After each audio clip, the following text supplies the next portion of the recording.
Pues muy bien, pues vamos a dar comienzo y comienza el profesor Fernando Hernández, que es el coordinador del proyecto aquí en Cataluña y en España, y nos da la bienvenida y comienza. Bueno, la bienvenida ya le he dado yo, pues comienza.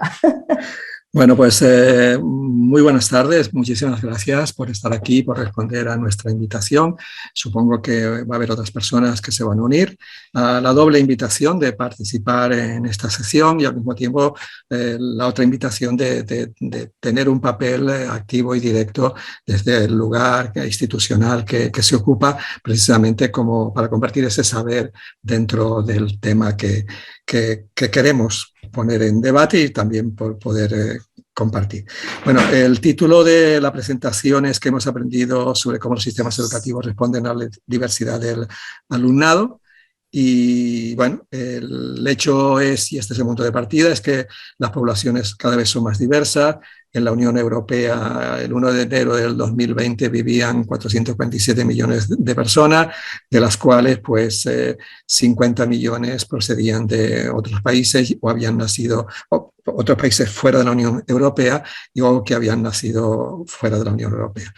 Esto implica que los países europeos y sus sistemas educativos tienen en estos momentos retos, como son el crecimiento de la diversidad étnica, religiosa, cultural, de clase social y lingüística, y por eso, y es un consenso dentro de la Unión Europea, aunque siempre las políticas no lo acompañan y las acciones a veces mucho menos, que el éxito en la atención a los niños, niñas y jóvenes de origen migrante es una de las tareas claves para todos los países.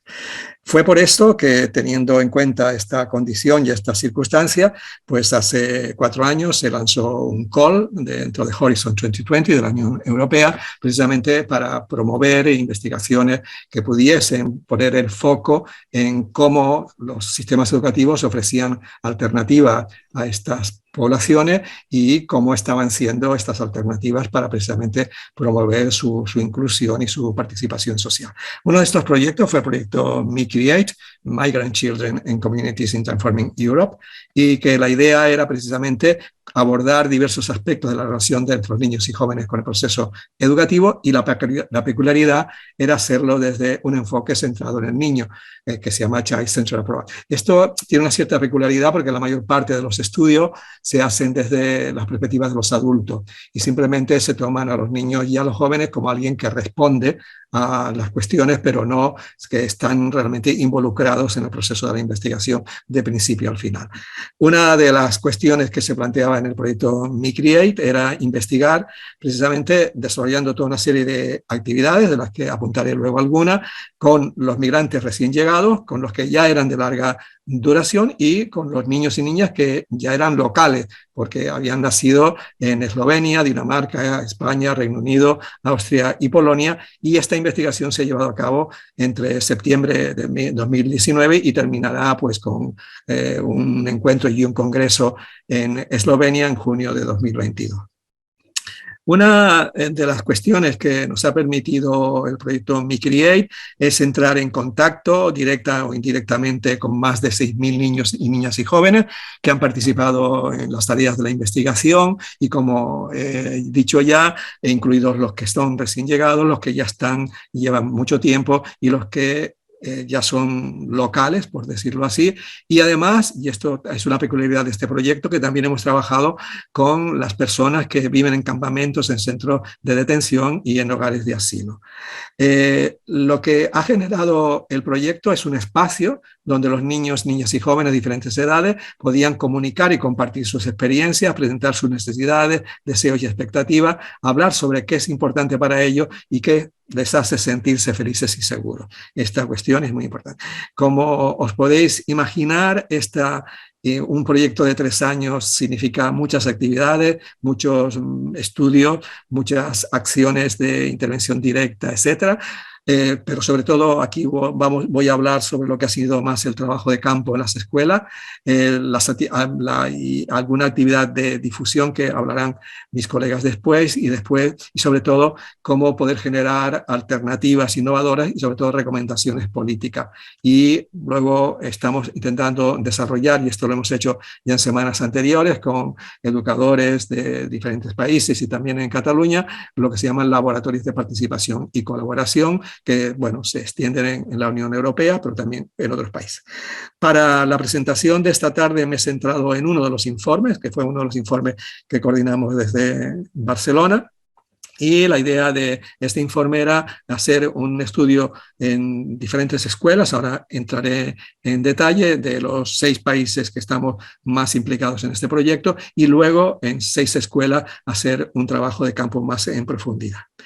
Entonces, lo que buscábamos en este estudio era analizar cómo se aborda en las escuelas la pluralidad cultural, la interculturalidad, la integración cultural y la coexistencia intercultural a través del currículum, la organización del centro y los materiales didácticos.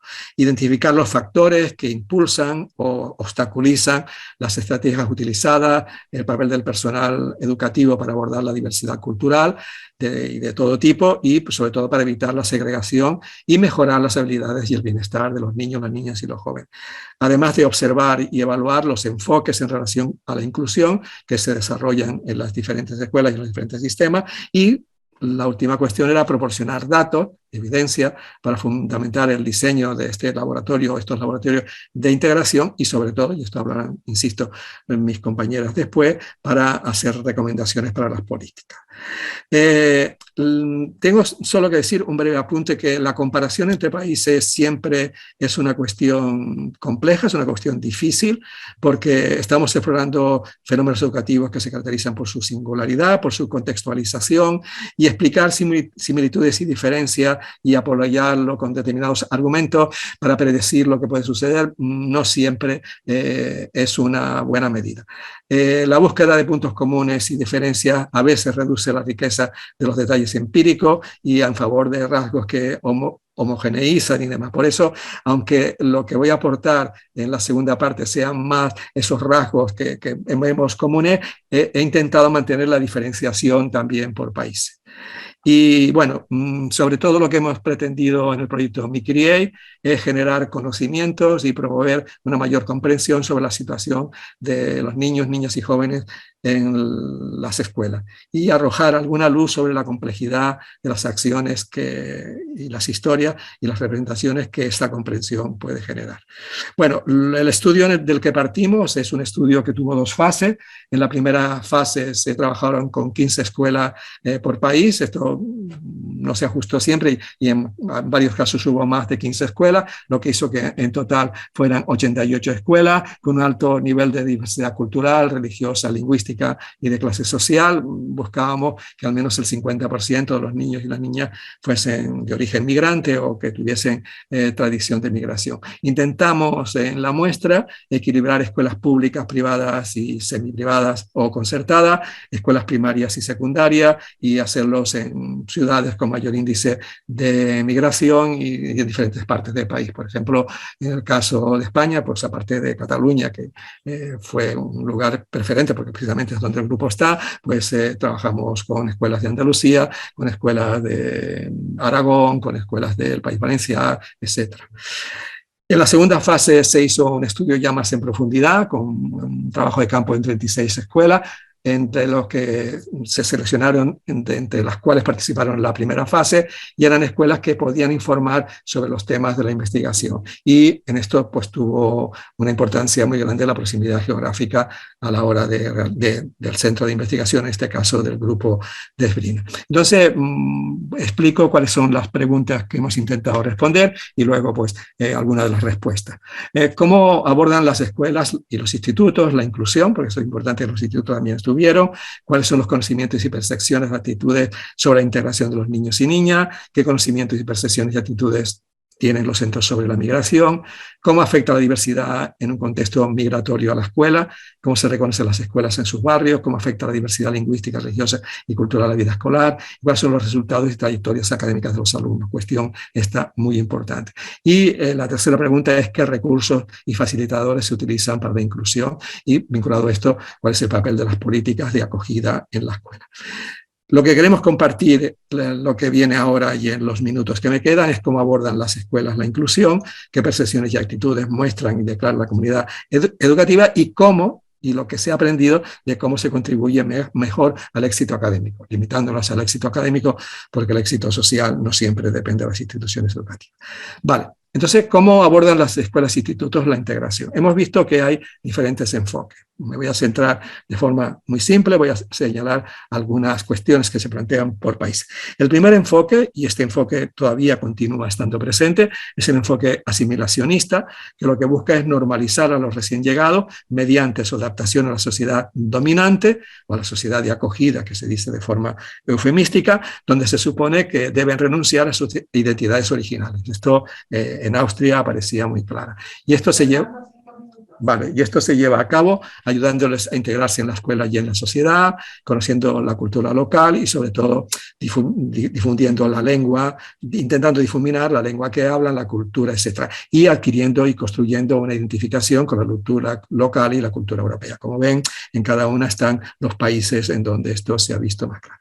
El segundo enfoque, que parece de entrada el más sensato, luego podremos ver algún otro, es sensato desde la perspectiva del proyecto, lógicamente, es el enfoque intercultural, que lo que intenta es favorecer la idea de mezclar a los niños y a las comunidades, no mirar las diferencias, tratar a los emigrantes como iguales, considerar lo que aportan realmente, valores, lenguaje, religión, cultura, como algo positivo y no mirarlos desde sus limitaciones. Y esto se lleva a cabo desde la cooperación y la convivencia, participando en procesos bidireccionales, creando un sentido comunitario de la escuela y evitando la colonización del otro.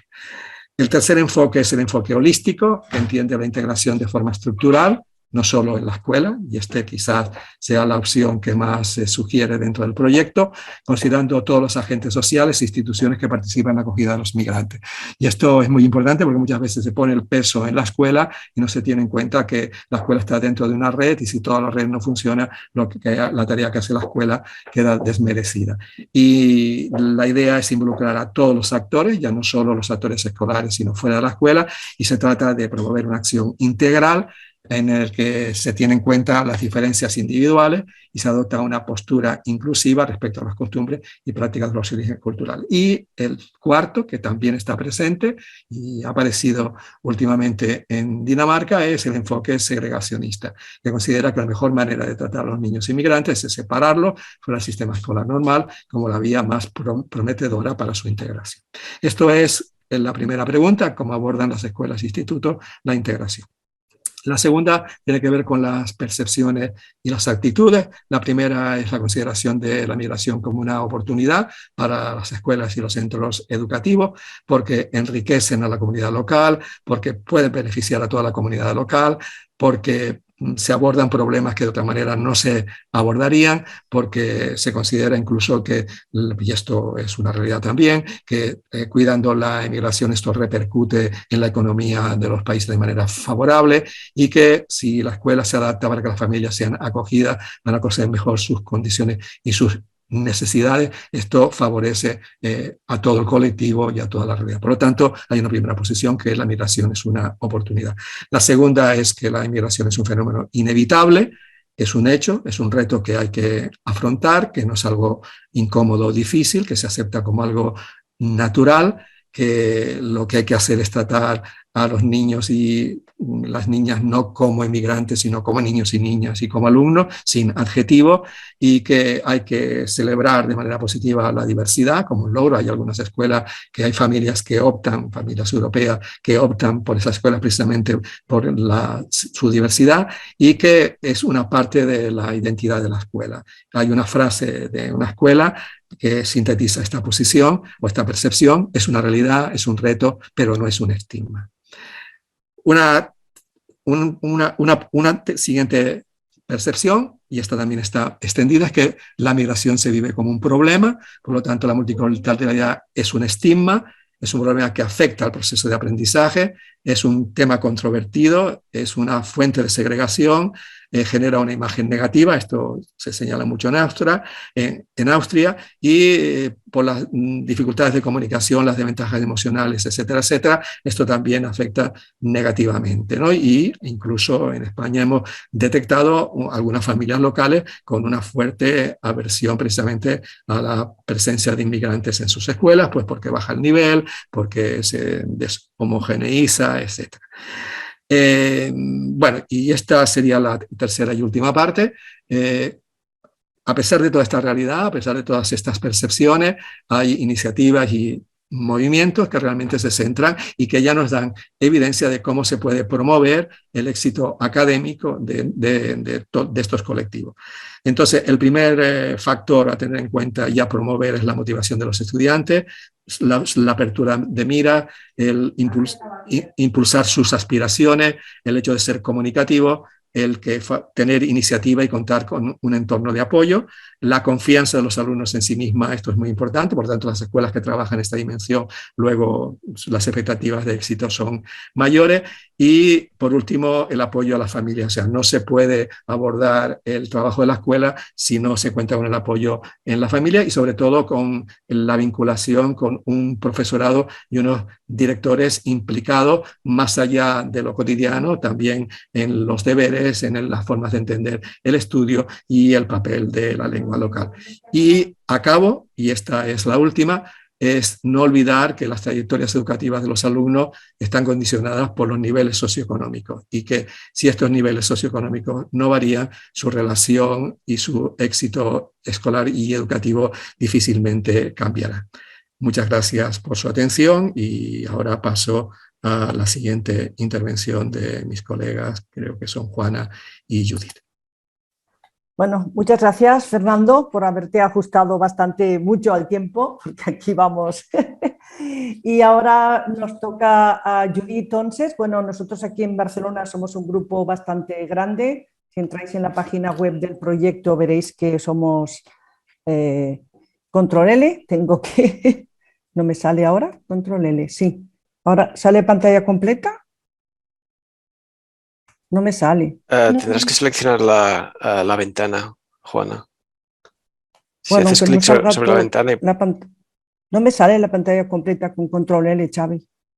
Ahora, ahora sí. Ahora sí. Bueno, de este proyecto, que como veis, como ha comentado Fernando, es muy grande, con muchísimas derivaciones, que han participado no solo 6 países, sino 10, pero 6 nos hemos centrado sobre todo en la escuela y los otros en la escuela y en los institutos, y los otros se han centrado también en los refugiados, pero aquí lo centramos más en el tema educativo, ¿no? Entonces, evidentemente hemos ido haciendo recomendaciones políticas para las prácticas educativas y también para las prácticas, las orientaciones políticas y también para las instituciones. Tenemos como mínimo ya publicados 3 policy briefs, 3 recomendaciones políticas, están todas en la página web de Esbrina, en la que está en Esbrina, allí están en castellano, en catalán y en inglés, y os las podéis leer con detalle. Ahora nosotras, Judith y yo, iremos muy rápidamente por los ámbitos más importantes y diremos primero las cuestiones que hemos trabajado sobre todo con las escuelas, los chicos y las chicas, luego las recomendaciones y luego como elementos, factores que nos pueden ayudar a ver si eso funciona. Hemos detectado 7 áreas, entonces ahora lo que haremos es, vamos a ir comentando dentro de cada área qué es lo más importante. En la primera área, los sentimientos de pertenencia y bienestar en los centros. Eso es fundamental. Y lo que es interesante es que la mayoría de los estudiantes se sienten acogidos, se sienten bien en el centro. El centro realmente es un lugar donde tienen acogida emocional, ¿no?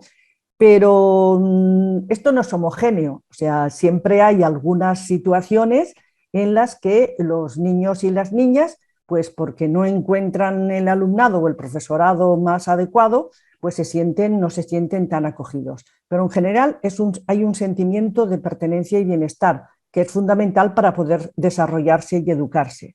Entonces, aquí hemos hecho una serie de recomendaciones. Es importante adoptar planes sistemáticos de inclusión, integrar los temas de la diversidad en el currículum, establecer vías de acogida a las familias, que tengan en cuenta también a las corporaciones locales, a las diferentes ONGs, etcétera, etcétera. Prevenir y denunciar el abuso basado en las diferencias, ¿no? Por etnia, por religión, etcétera, etcétera. y hay que darles más apoyo para los logros educativos, porque es evidente que vienen con una carga, a veces con mucho dolor, con mucho duelo de dejar su país, etcétera, etcétera. Y también hemos elaborado una serie, todo esto está mucho más explicado en los documentos, pero aquí nosotras tenemos que ir un poco rápido para poder luego comentar, y una serie de indicadores que los centros podrían utilizar, los centros y la propia comunidad educativa, y también los responsables de la administración, ¿no? Hasta qué punto el alumnado se siente seguro en el centro, cómo se siente, cómo puede influir en su proceso escolar el poder expresar sus deseos e intereses, que se siente escuchado, si dispone de protocolos el centro para ver y para prevenir y denunciar el acoso escolar, porque el acoso escolar no solamente se da en este tipo de niños y niñas, sino que se da en otros. Sería importante tener protocolos o sugerencias para todo esto. Otro ámbito muy importante es el de las relaciones con el personal educativo. Claro, que el personal educativo no solo son los profesores, son también los compañeros, son todo el personal del centro. Hay centros que tienen mediadores culturales, hay centros que tienen profesores, por ejemplo, aquí en Cataluña, de lo que se llama el aula de acogida, ¿no? Entonces, bueno, hasta qué punto toda la comunidad educativa pues, es consciente de esta situación y son proactivos, afectivos, etcétera, etcétera. Pero incluso la comunidad educativa entendida de una forma más amplia, el propio barrio, el propio distrito, las asociaciones culturales, las asociaciones no gubernamentales, etcétera, etcétera. Hasta qué punto los tratan de una manera empática y justa, ¿no? Aquí también tenemos recomendaciones de proporcionar una formación adecuada, yo diría que no solo al profesorado sobre la enseñanza de una sociedad diversa, sino también a los distintos personales de los centros. Por ejemplo, aquí en Cataluña hay cada vez más centros que tienen una diversidad de comida, de menús para las personas que tienen otros hábitos de comida, ¿no? Y eso es importante. Y también que sobre todo los docentes pues que les dé confianza su formación para tratar temas de interculturalidad, que muchas veces pues nadie les ha hablado de eso y se encuentran en la clase de sopetón. Aquí también tenemos una serie de indicadores y es preguntarse en la escuela si el profesorado se percibe como solidario, como abierto, disponible, si lo perciben así las familias y los alumnos, si los menores tienen oportunidad de sentirse parte de los centros, tomar decisiones. Cada vez más nos encontramos con centros que incluyen a los estudiantes en la toma de decisiones. Si sienten que pueden expresarse desde las identidades que traen con ellos y las nuevas que están construyendo, y si consideran que los docentes son más o menos estrictos, justos o injustos con los menores migrantes, ¿no? También hay también pues, sistemas, protocolos, etcétera, para ir observando todo eso e ir recogiéndolo. Y esto es lo que nosotros ofrecemos y trabajamos ya con algunos centros para irlo implementando. La tercera, esta es muy, muy importante también, las relaciones con los compañeros y amigos. Valoran muchísimo tener amigos íntimos y a veces tienen facilidad para tener esa relación, pero otras veces pues no la tienen, ¿no? Entonces aquí los indicadores, las recomendaciones serían incluir cuestiones de diversidad también entre los estudiantes, la importancia de reconocer al otro como un legítimo otro, supervisar las dinámicas con los compañeros, hablarlo en las asambleas de clase, en las tutorías, etcétera, etcétera, y estimular el apoyo entre el alumnado y el alumnado que llega y el alumnado que está allí, estableciendo, por ejemplo, sistemas de tutoría entre iguales. Y los indicadores, pues también ver hasta qué punto los alumnos que llegan nuevos van teniendo o no van teniendo amistades, que experimenten cómo experimentan la intimidad y la proximidad con sus con sus compañeros, si se sienten aceptados por lo que son y no por lo que no son, y si van formando amistades interétnicas, que no se queden solamente en su grupo. Y esto también se puede ir observando y documentando en el centro común todo y también las administraciones educativas. Y aquí yo me paro porque va a hablar mi compañera, Judith Onces. Gracias, Juana. Pues siguiendo un poco con estas áreas que, bueno, ya veréis o ya estáis viendo, ¿no?, que se cruzan bastante entre ellas, pues al final es un poco lo que comentaba Fernando y Juana, ¿no?, que se entiende como una comunidad y donde ya situar áreas es más una cosa como para estructurarnos nosotros, no tanto como que la realidad es más compleja y entrelazada. Pero en este caso seguiremos con el área de la relación entre familias y el centro. Pues eso, ¿no? La familia es una de las fuentes más importantes de apoyo psicosocial.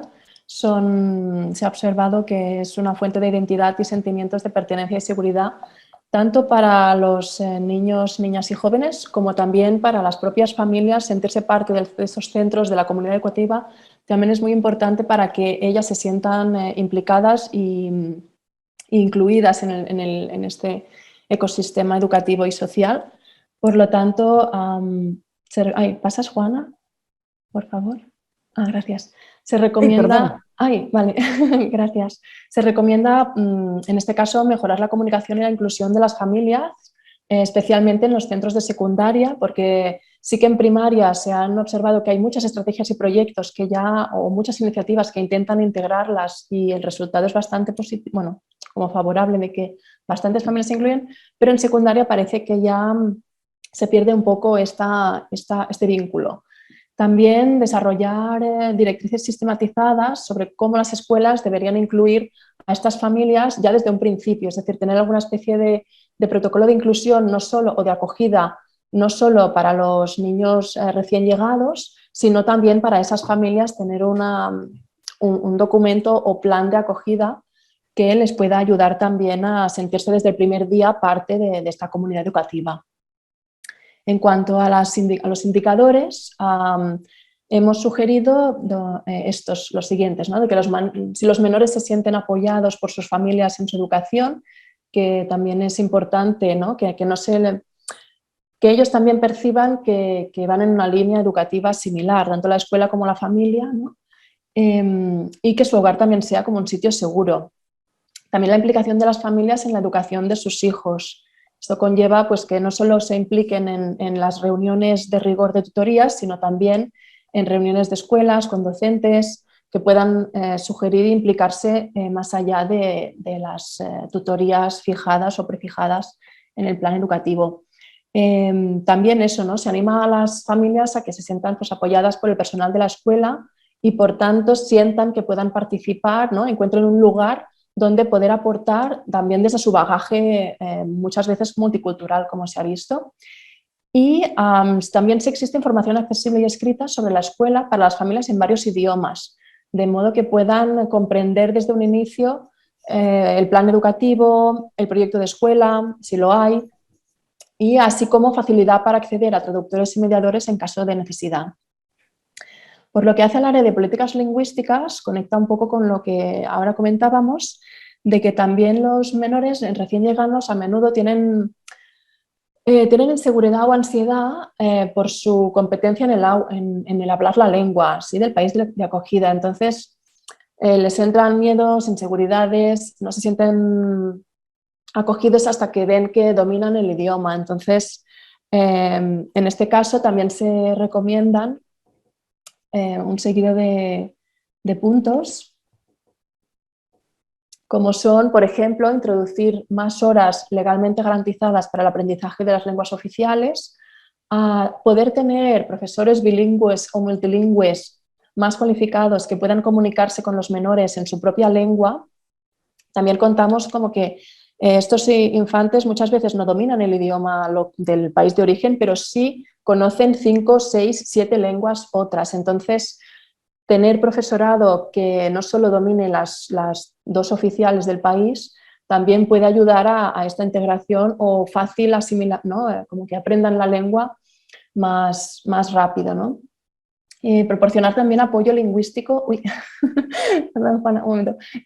Proporcionar apoyo lingüístico adicional también en los menores migrantes de larga duración, porque muchas veces se enfocan en los de recién llegados, pero los que llevan 2, 3, 5 años también a veces necesitan este apoyo lingüístico y muchas veces no se les da, ¿no? O no se les brinda esta oportunidad.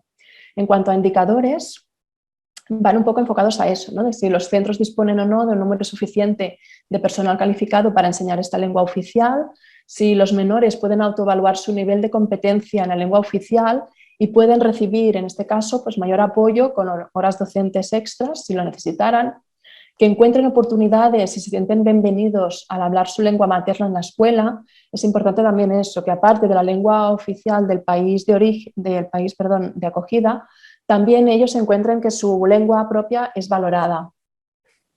Y, por tanto, tener también acceso a la comunicación, las clases y la evaluación en su lengua materna o en la lengua que hablan con mayor fluidez.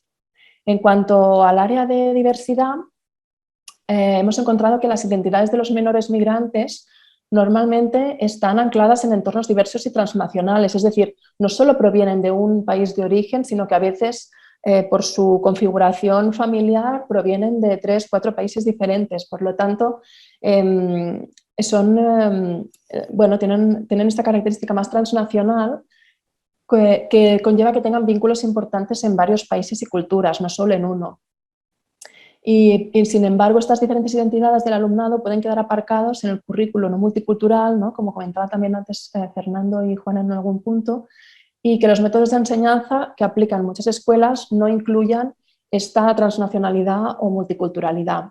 Entonces, en este caso, las recomendaciones son desarrollar un currículum que se aleje un poco del marco colonial o eurocentrista en este caso y reconozca diversas culturas, etnias y geografías en él. También incluir una cuota de diversidad en las políticas de empleo de la escuela. Hemos notado que hay muy poco profesorado de culturas de origen diferentes del país de acogida, entonces también se recomienda contratar profesorado y profesionales de la educación y de la comunidad que también provengan de otros países fuera del propio. Respetar y preservar las lenguas y culturas de origen de los menores migrantes, así como proporcionar prácticas y espacios multilingües, incluida la enseñanza en las lenguas maternas del alumnado migrante y ofrecer su aprendizaje a los menores locales.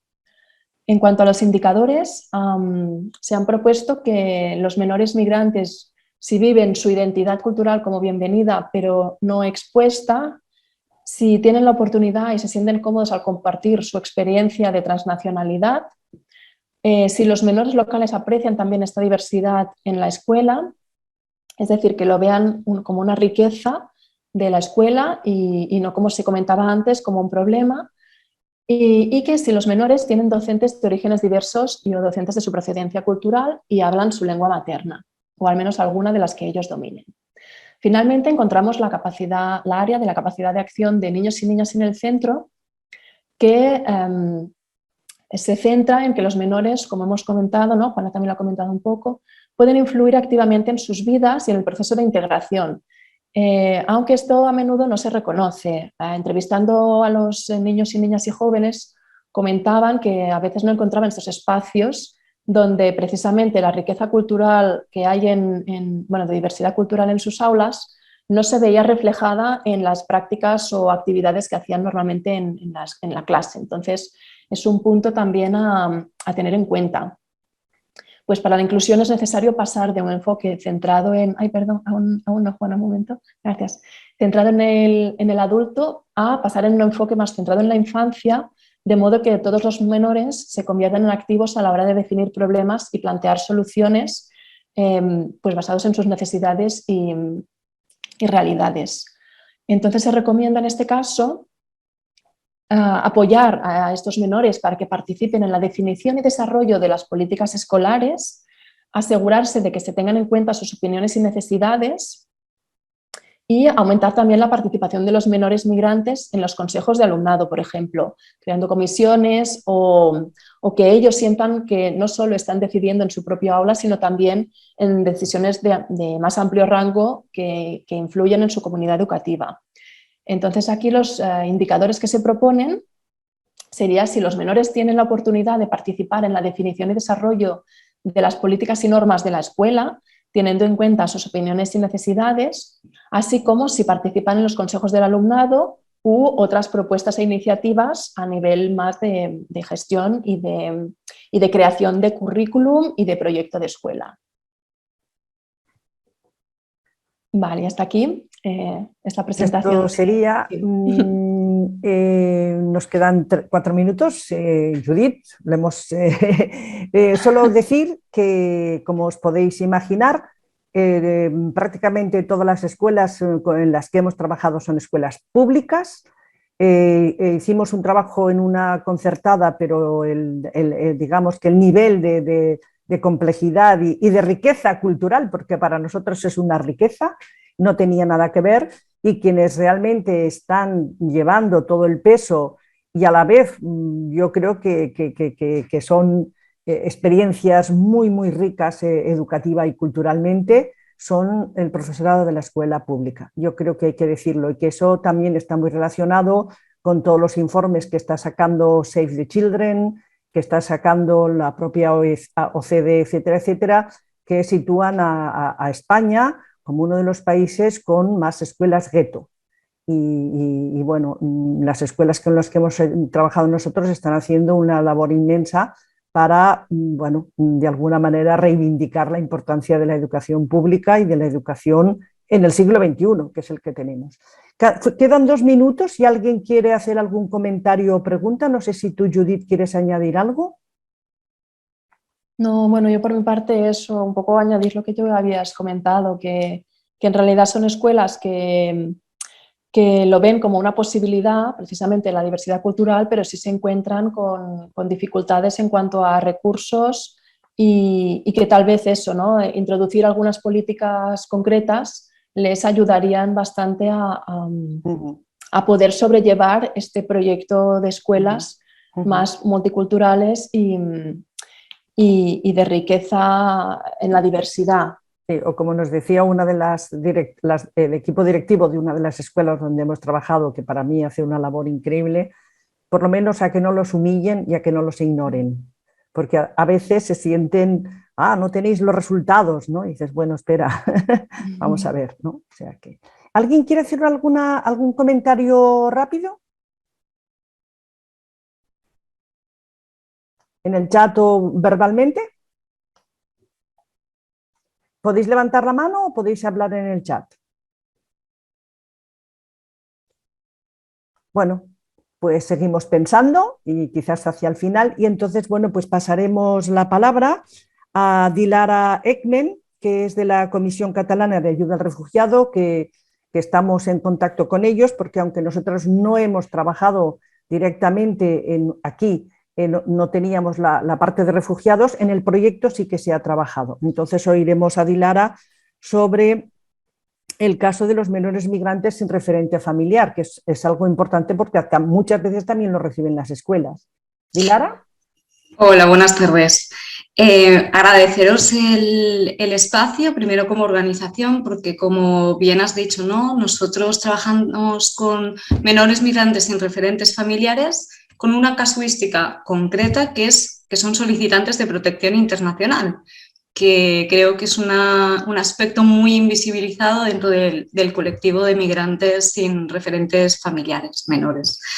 Y también personalmente, porque como hija de la migración me encontré con muchas de las cosas que estáis detectando, ¿no? Y las necesidades de trabajar en las aulas, y que creo que es muy pertinente este abordaje.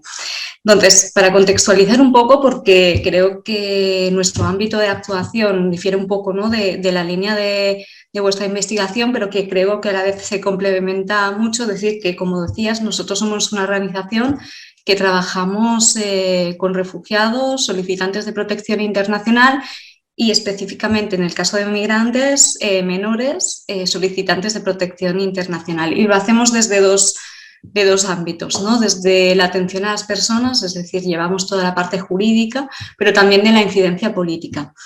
Y en este sentido, durante los 2 últimos años hemos estado liderando un proyecto que se espeja bastante a lo que habéis realizado desde vuestro proyecto Migrate, y es que hemos estado formando a las principales instituciones aquí en Cataluña que trabajan con este colectivo respecto a casuísticas muy concretas, ¿no? Que hacen frente los menores migrantes solicitantes de protección internacional y que muchas veces no se contempla. La formación ha sido a los cuerpos técnicos de Gaia y del ICA, que es el Instituto Catalán de Acogida y la Adopción.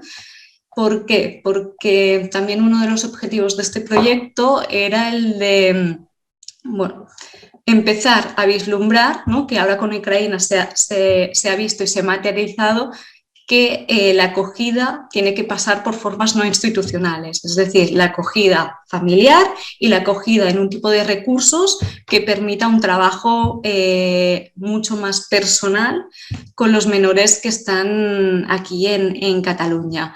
Y en la línea que comentabais, lo que se ha hecho es formar a los distintos agentes, ya sea los técnicos de la de Gaia como los técnicos de todos los centros o de la mayoría de centros de Cataluña que estaban interesados en una serie de ítems que creíamos que eran muy relevantes a la hora de abordar el trabajo con los menores no acompañados, ¿no?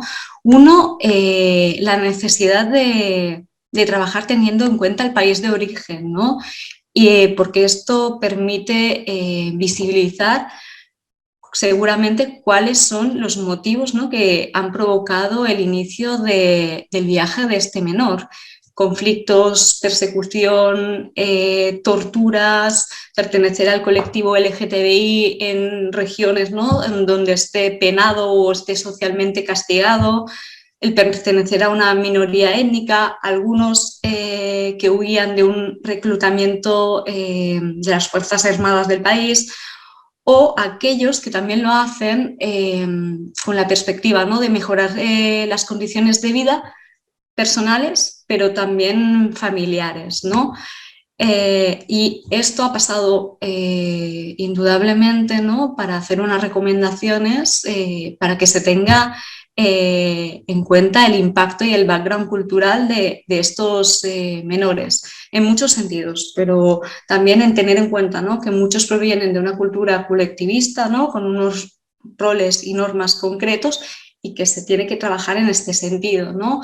El pertenecer a familias extensas, el honor y los códigos, ¿no? Los códigos que muchas veces son distintos y que eso hace que la intervención con estos menores tenga que ser diferente, que se contemple el duelo migratorio, la angustia, el miedo, la posibilidad de que durante el trayecto se hayan perdido compañeros, ¿no?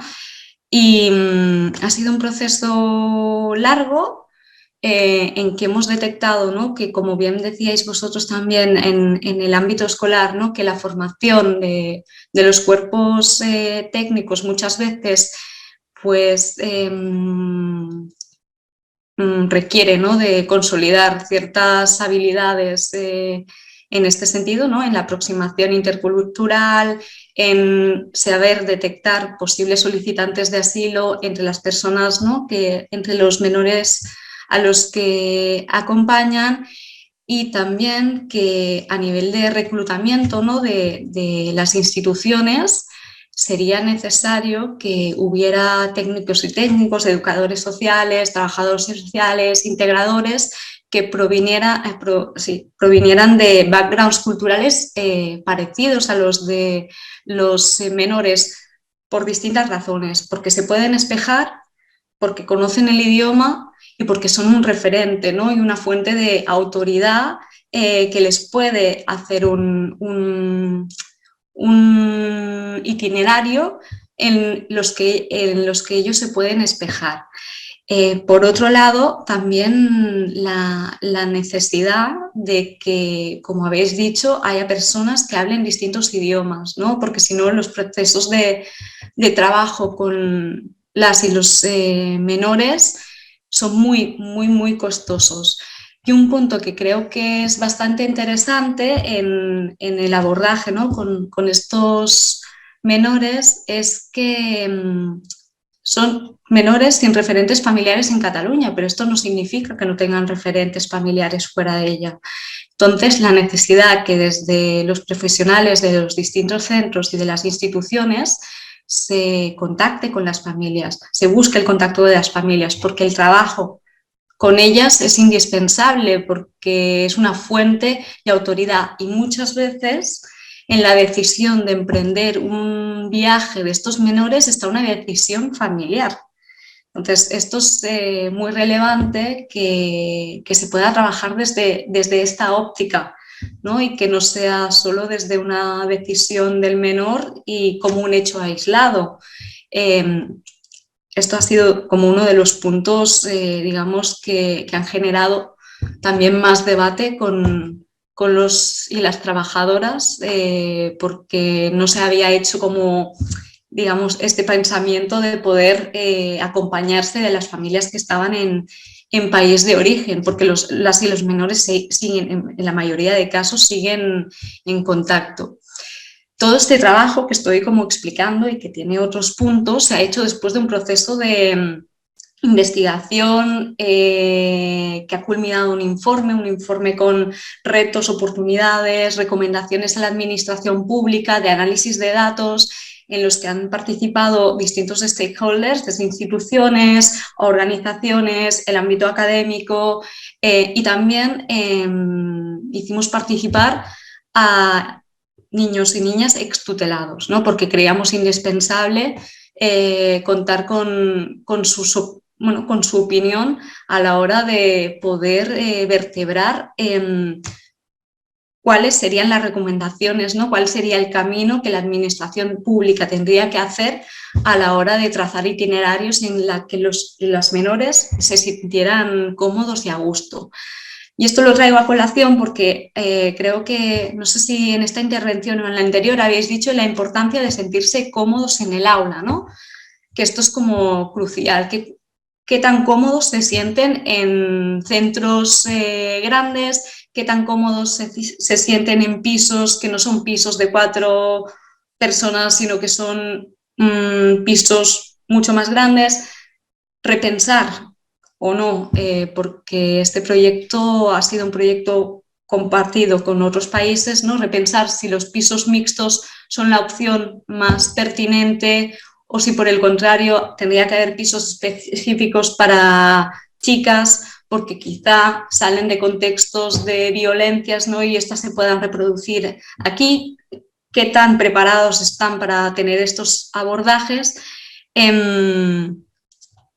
Y esto ha culminado en varias sesiones de formación que hemos hecho, sobre todo desde la Comisión Catalana, con el objetivo también, como os decía, ¿no?, de que haya este enfoque de protección internacional, porque creíamos necesario que se establecieran protocolos compartidos por todos los centros, ¿no?, y que no sea una decisión arbitraria que nazca de la menor o mayor sensibilidad que pueda tener el director del centro o del dispositivo, sino que se puedan compartir una serie de recomendaciones, protocolos, conforme que sean unas preguntas, conforme cuando llega un menor se pueda detectar que es un posible solicitante de protección internacional.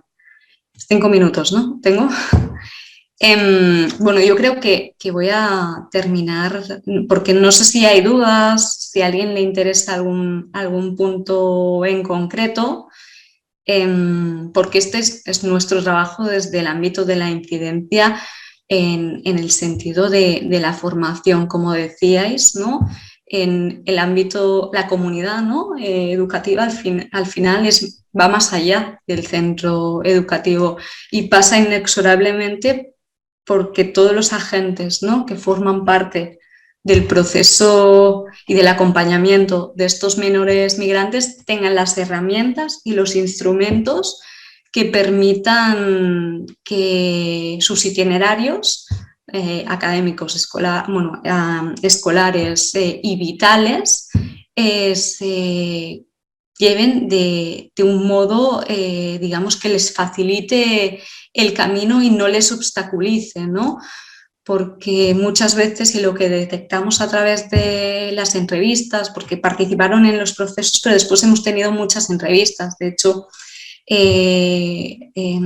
estuve liderando este proyecto y conté con la suerte de tener 2 asesores en momentos determinados que eran o bien, eran personas que habían justo llegado menores y habían hecho todo el proceso, y otra de las asesoras era una mujer migrante. Es decir, que también en todo el acompañamiento, ¿no?, hemos intentado que las mismas personas, ¿no?, que son sujetos de derechos, titulares de derechos, también sean titulares de responsabilidades una vez las han adquirido. Y nos parecía como muy interesante poderlo plasmar de este modo.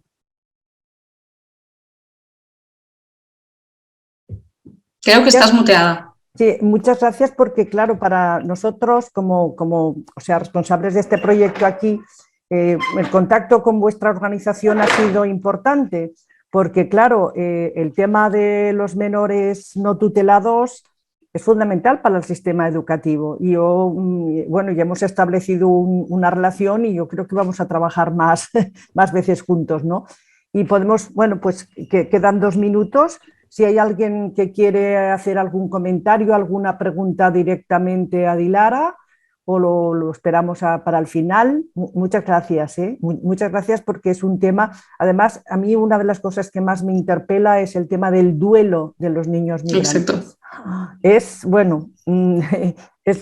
Lo trabajo desde hace muchos años y a mí me impresiona, tanto de los que sus padres se van y ellos se quedan allí con sus abuelos o con sus tíos y tal, que ese duelo es brutal, como los que vienen, o sea, salen de sus países y dejan a sus familias, como los que pierden amigos o familiares en el viaje. Exacto. No nos lo imaginamos realmente. Sí, y estos elementos no se tienen en cuenta actualmente a la hora de trabajar, ¿no? Por muchos hándicaps, que muchas veces no es por la voluntad del profesional, sino porque no lo pensamos, porque claro, es un campo que no, por eso lo tenemos que abrir para el campo de la educación.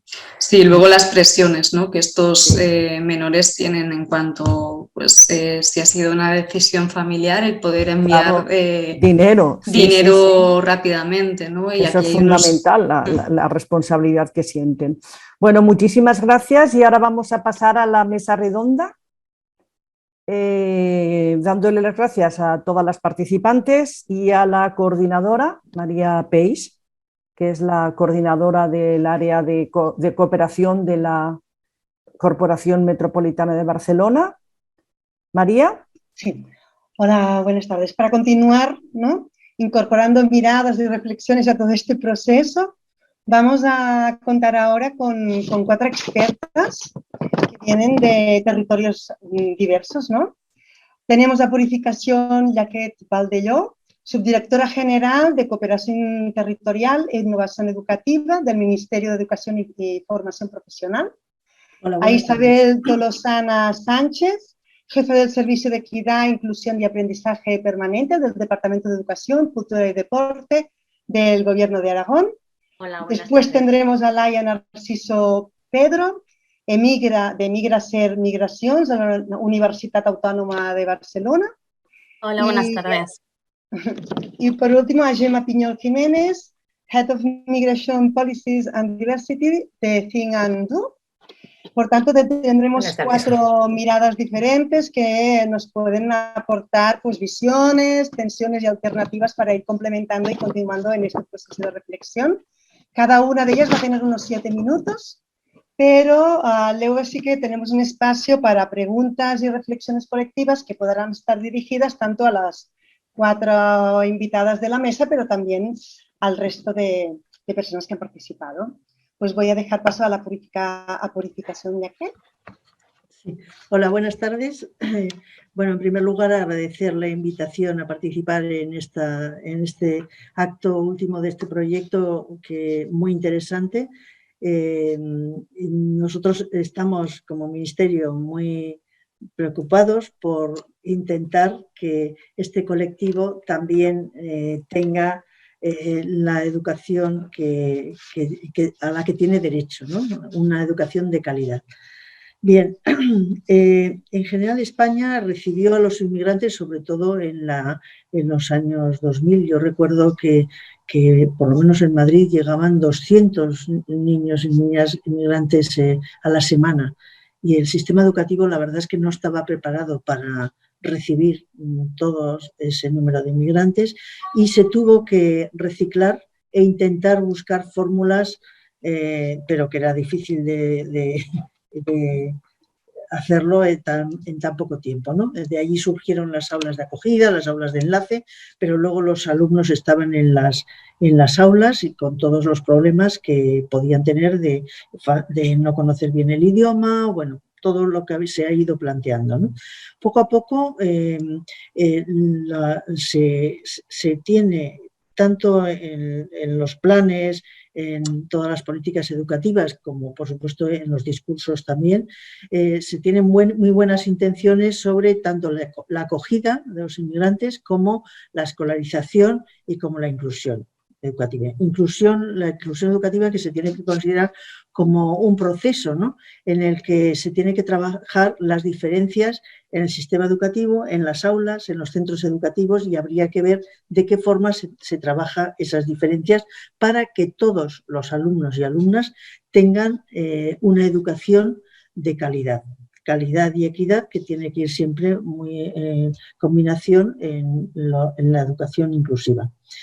Pero bueno, voy a partir de unos datos en los que, a pesar de que sí que se ha ido consiguiendo que haya alumnado migrante que está ya en los estudios superiores, muchas veces por un gran esfuerzo tanto de la familia o de las personas. Muchas veces no ha sido por el esfuerzo del sistema educativo, entre otras cosas al principio porque no estaba preparado, pero luego también, pues bueno, porque creo que hay sus fallos y que tenemos que repensar cómo actuamos, ¿no? Voy a dar unos datos mínimos para saber que existe todavía unas barreras, muchas veces invisibles, que frenan la frontera que tendría que haber para conseguir que sean ciudadanos y ciudadanas de nuestro país, ¿no?, con todos sus derechos. En el año 2020-21 hay un 9,9% de alumnado que se considera extranjero. Nosotros llamamos, hay varias opciones, ¿no? Por ejemplo, alumnado extranjero, según los indicadores de España, es el que no posee la nacionalidad española y consideramos que está matriculado en la enseñanza no universitaria. Hay otro tipo de clasificaciones, por ejemplo, PISA considera estudiantes nativos los que tienen algún progenitor que haya nacido en el país, y estudiantes inmigrantes los que no tengan, los dos progenitores han nacido fuera del país. O sea que eso depende de las clasificaciones. Pero bueno, en España nosotros como estadística consideramos que son extranjeros los que no tienen la nacionalidad española.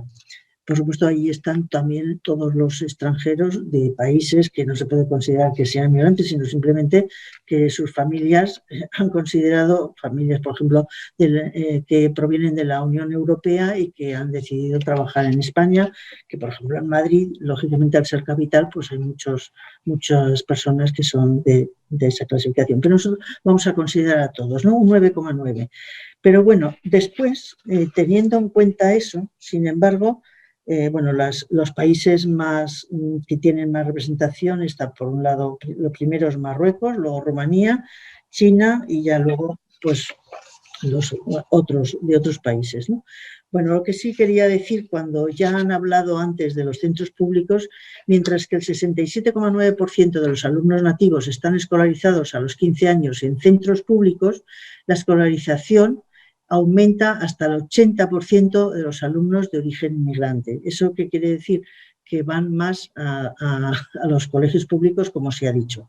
Por supuesto que hay centros privados y privados sostenidos con fondos públicos que también tienen población inmigrante. Esta consecuencia de la desigualdad que hay hace pensar, y además es así, y se ha dicho también aquí, la segregación escolar. Luego hablaremos qué es lo que ha intentado el Ministerio para solucionar, bueno, para reducir esa segregación escolar.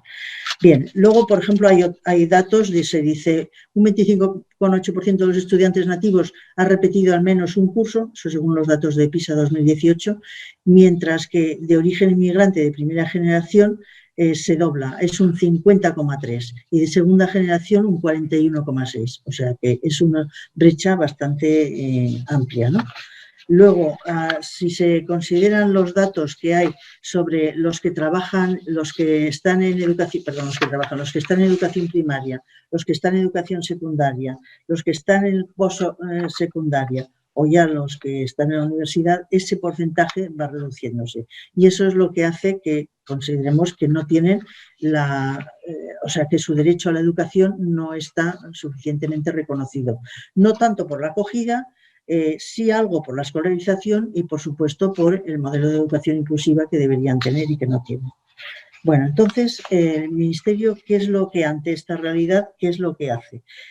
Nosotros este curso pasado, al principio de todo, nos preocupaba esta situación y decidimos organizar bueno, aparte de los estudios que hay, pero decidimos organizar un encuentro de varias sesiones que lo organizamos con el Ministerio de Inclusión, de Inclusión, Seguridad Social e Inmigraciones, a través del Overaxe y de la Asociación Rumi Yajal.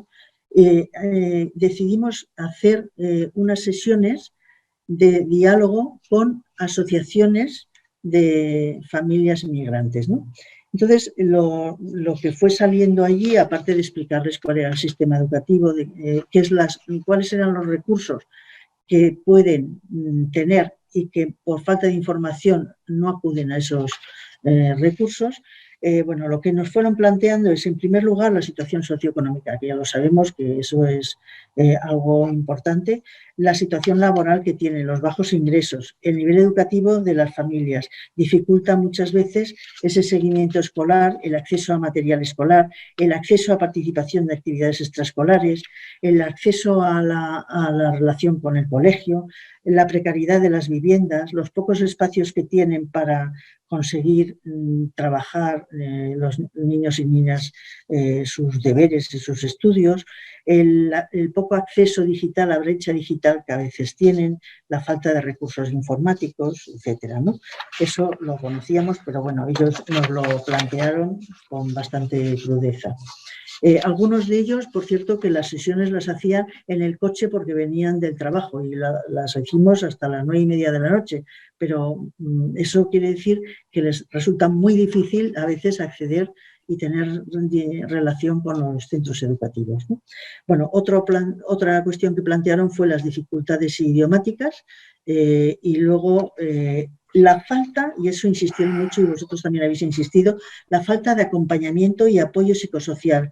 El problema que tienen los niños a la identidad y a la pertenencia, que no se consideran ni de un país ni de otro. Por tanto, eso es algo que se debería trabajar, ¿no? Y bueno, luego insistían en la falta de acompañamiento y pedían que por parte de las administraciones educativas tuvieran mayor acompañamiento. No me quiero extender mucho más porque ya veo la hora y veo que me estoy retrasando. Solo deciros que a nivel de ministerio lo que hemos intentado es, por un lado, en la normativa, en la ley nueva de educación, intentar que uno de los principios sea la educación inclusiva, el diseño universal de aprendizaje. Luego esto lo hemos desarrollado en el currículo educativo, intentando que el currículo sea significativo también para la diversidad, intentando que esté la ciudadanía mundial considerada en el currículo educativo y que puedan ellos expresarse. Y luego hacemos también, aparte de recursos, guías de educación intercultural, tenemos unos programas que llevamos a cabo con las comunidades autónomas, programas de cooperación territorial y que se realizan en las comunidades educativas con fondos europeos. Uno de ellos, el programa PROA Plus, Otro es la creación de plazas de 0 a 3 años a la que no participan muchas veces los niños de familias de migrantes porque no tienen suficiente información a veces.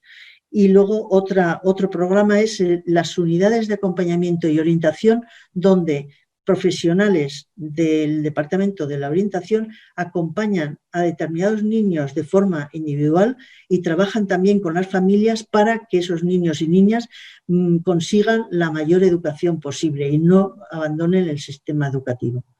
Bueno, veo que me he pasado de la hora, perdonar. Si hay algún debate, luego responderé a las preguntas. Gracias. Muchas gracias por la explicación. La verdad es que es interesante y a veces cuesta hasta parar. Vamos a pasar la palabra a Isabel Tolosana. Hola, muy buenas tardes a todas y a todos. Yo vengo un poco en representación de lo que es la administración, ¿no?, del Departamento de Educación de la Comunidad Autónoma de Aragón. Además es que hace poco también participé en una mesa redonda de unas características un poco similares a estas, pero bueno, en un estudio más reducido de la Universidad de Zaragoza, donde también se estaba analizando, por la situación geográfica de Aragón, ¿no?, el cómo también era la inclusión, pero diferenciando lo que es el ámbito más rural, ¿de acuerdo?, del ámbito urbano. Y claro, hasta que no coges datos, ¿no?, y los analizas, porque uno tiende a pensar que las personas inmigrantes cuando vienen a España y en concreto en Aragón, pues que se asientan, ¿no?, mayormente pues en las grandes ciudades porque tienen más recursos, etcétera, o en poblaciones a lo mejor del entorno rural con el trabajo a lo mejor de campo, pero en poblaciones grandes. Pero sin embargo, cuando analizamos los datos, en Aragón, de todo el alumnado que hay matriculado, el 17,31% es de una nacionalidad diferente a la española. Cuando analizamos por municipios, cuando vemos municipios de mayor de 5.000 habitantes, que aquí en Aragón, pues bueno, la verdad es que son poquitas aparte de Zaragoza, Huesca, Teruel, pues tenemos 4 o 5 localidades más, lo demás son todos pueblos muy pequeñitos, ¿no? Pues ahí es en 16,96, es decir, un poquito inferior a la media, y sin embargo el mayor porcentaje se da en los municipios de menos de 5.000 habitantes, es decir, con un 18,96 y casi es un 19%, ¿no? Por lo tanto, un factor, ¿no?, que cuando repensamos todo esto, el contexto en el cual se encuentran, y claro, por un lado los recursos, todo tiene evidentemente ventajas y desventajas, ¿no? Pero era un poco, nosotros en Aragón también hemos creado un observatorio de la escuela rural por las características propias, ¿no?, de nuestra geografía. Y pues bueno, una, digamos, de las conclusiones, ¿no?, del estudio que habían estado haciendo, el trasladar este observatorio de la escuela rural, pues las principales dificultades que, pues por ejemplo, ¿no?, hay transporte escolar, pero cuando están escolarizados en un instituto que está lejano o tienen que ir en transporte para poder ir al centro, para una tutoría, esas familias no tienen medios para poder ir, ¿no? O sea, es decir, estas dificultades que se suman, ¿no? O sea, que es un factor y que yo al principio, antes de prepararme aquella reunión, dije, bueno, pero tampoco son tantas, ¿no? Serán casi todas que están en Zaragoza, en Huesca, tal. Y luego veo los datos y digo, ostras, no, es que aquí hay que mirar con más detalle. Por lo tanto, creo que una aportación, ¿no?, una invitación es también a valorar todo esto que habéis planteado, pero el aportar matices en función de el contexto, ¿no?, y la ubicación geográfica, que creo que es importante.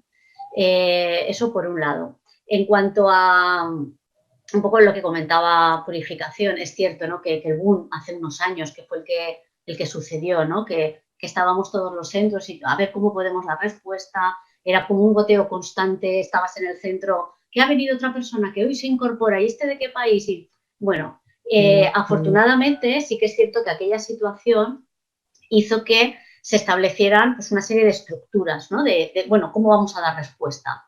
Es cierto que quizás estaban estas estructuras de dar esta respuesta un poco oxidadas, dado que ahora, aunque siempre ha seguido habiendo incorporación, ¿no?, pero no era ese boom.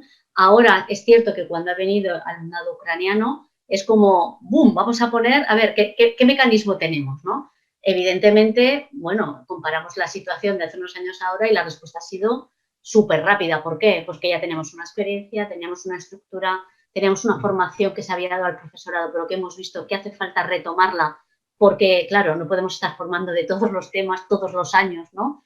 Pero hemos visto bueno, que quizás no se le había dado en los últimos años tanta importancia, ¿no? Entonces, vemos que tiene que ser algo cíclico, que no puede pasar tanto tiempo a lo mejor, ¿no? Para retomar este tema. Desde aquel entonces, en Aragón se creó un centro de referencia que es el CAREI, ¿de acuerdo?, para todo el tema de la inclusión y la atención. Dentro de este centro de referencia, aparte de pues, material y asesoramiento a todos los centros, ¿no? Sobre cómo facilitar esta acogida, la inclusión, la acogida a las familias, etcétera, pues hay un programa de mediación intercultural que tenemos bueno, pues de 5 culturas del África subsahariana, de árabe, de Europa del Este y de China, ¿de acuerdo? De todos hay un mediador, excepto de árabe, de la cultura árabe, que tenemos a 3 mediadoras, porque, bueno, pues es quizás bueno, después viene Rumanía, ¿no? Pero es quizás de la población que mayor número de alumnado tenemos, ¿no? Y, bueno, pues por circunstancias que, bueno, los que estéis aquí de la administración entenderéis, pues este año con el contrato que no salía, qué problemas, que se ha retrasado, y realmente los centros lo han vivido, bueno, pues con mucho desconcierto, ¿no? Porque era ya una estructura de apoyo para que cualquier conflicto que hubiera, ¿no? Pues cultural o que no se comprendiera, o para trasladar información del sistema educativo a las familias, o cuando había que hacer una evaluación psicopedagógica, donde el teléfono que tenemos de traducción para un momento dado no suple, ¿no? al que esté acompañado con un mediador, ¿no? Y que pueda trabajar con la familia. Sobre todo, además, también los finales de curso para explicar el consejo orientador y las opciones, el intentar participar, que las familias participen, ¿no? Dentro de la vida escolar. Entonces, bueno, es realmente un programa que tiene muchos años y que realmente es valorado, pues yo creo que muy, muy positivamente por todos los centros educativos y por la red de orientación, ¿no? Que en muchas ocasiones está muy desbordada y que realmente es un apoyo como muy especializado para la atención. Un minutito para cerrar. Para ir cerrando y saber si podéis... Vale, que pensaba que me iba a ser un minutito de una pregunta. Vale. Y luego, aparte de eso, el tema de la enseñanza del idioma, ¿no? Entonces, bueno, todo lo que es el refuerzo de español, etcétera, pues que sería, digamos, pues el asesoramiento a todos los centros, el programa de mediación, el de refuerzo de lo que es el español, etcétera. Pues bueno, pues quizás lo que ha permitido este motor, ¿no? Y las estructuras, el que ahora enseguida ya hemos podido dar respuesta. Muchas gracias. Vale. Continuaremos en el debate posterior. Vale, bueno, perdona, como os dije, que yo en un poquito me ha surgido un imprevisto y me tendré que abandonar, ¿vale? Simplemente, de verdad, muchísimas gracias. Si no, cualquier cosa tenéis si surgiera cualquier duda, lo que fuera, me podéis escribir un email, ¿de acuerdo? Y contactaría con vosotras, ¿vale? Pero muchas gracias por esta visión rural, yo creo que también es importante. Sí. Muchas gracias. Vale, un saludo.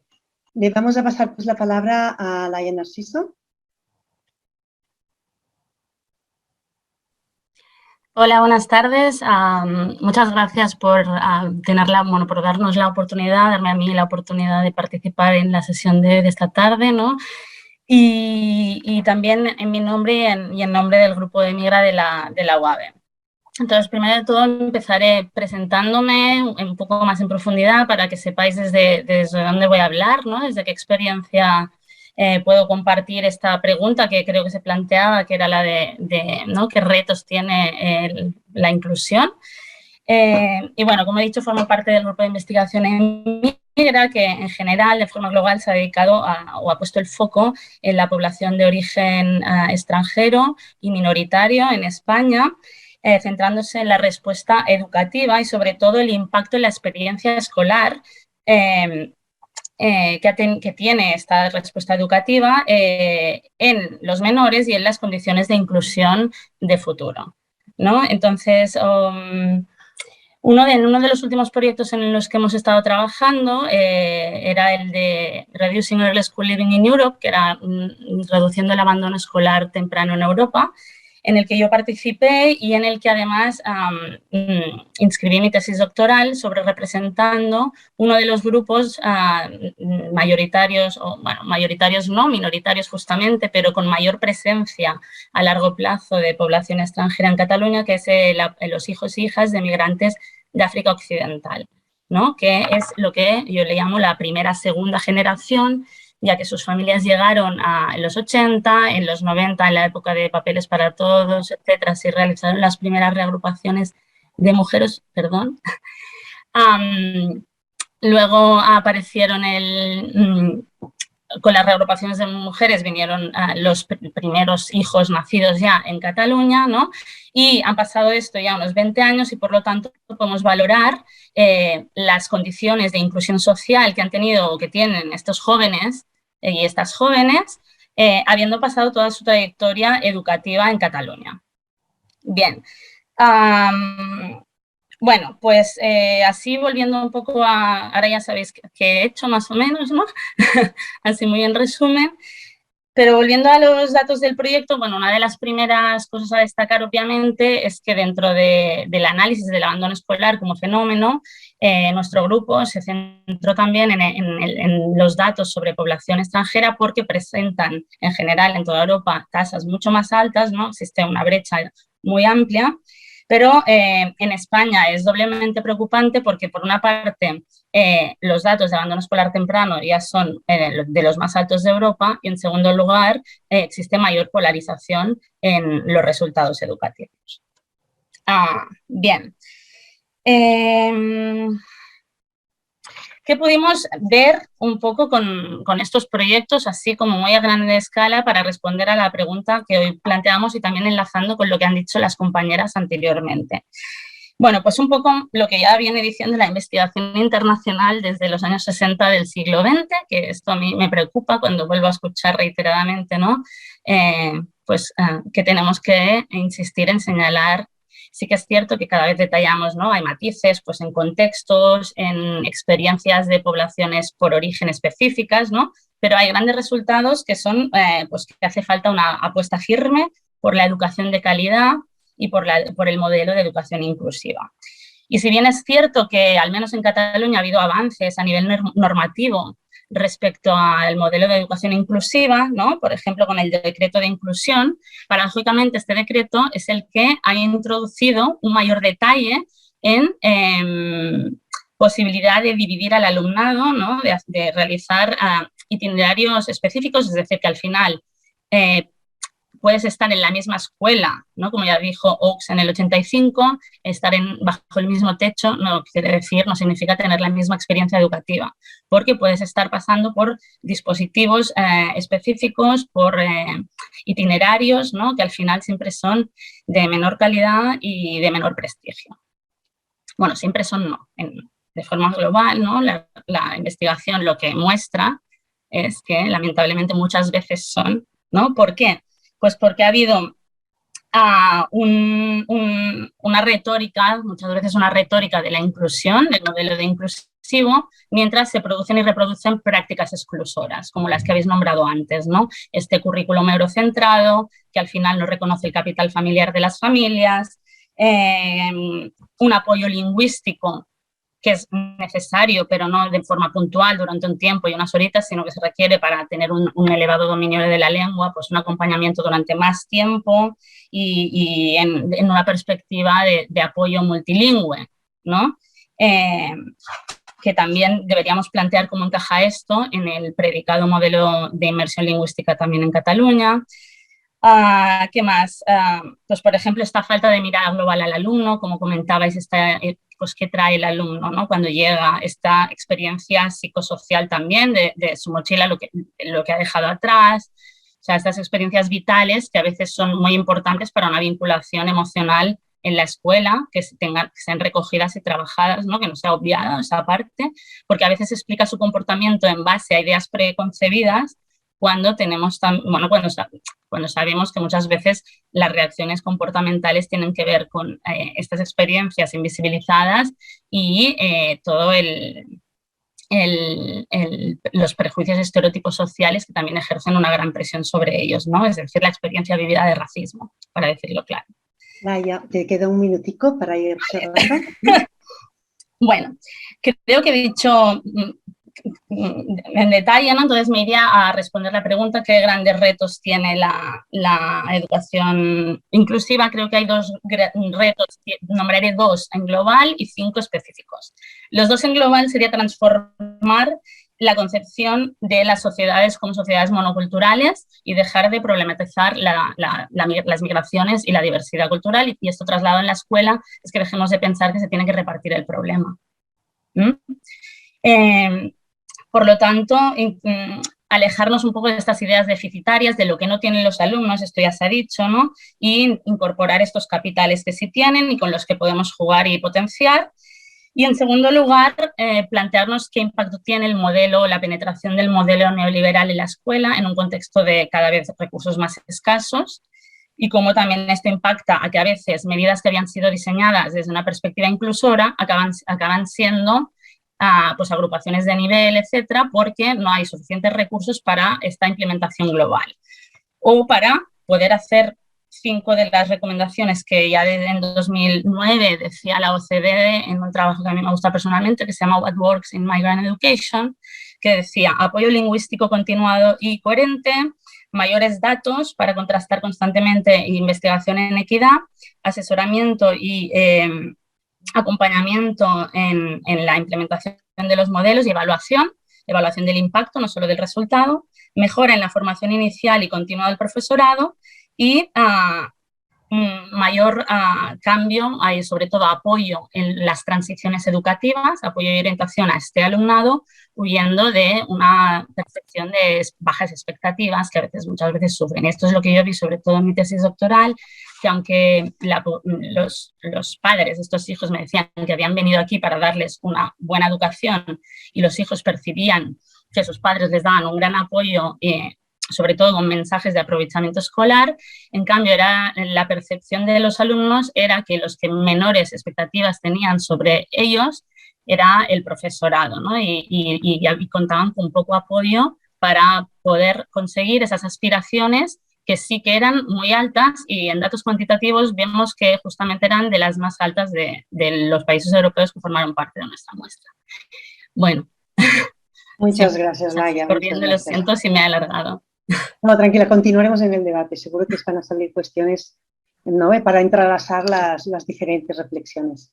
Espero. Gemma, te pasamos la palabra a ti, 7 minutos, por favor.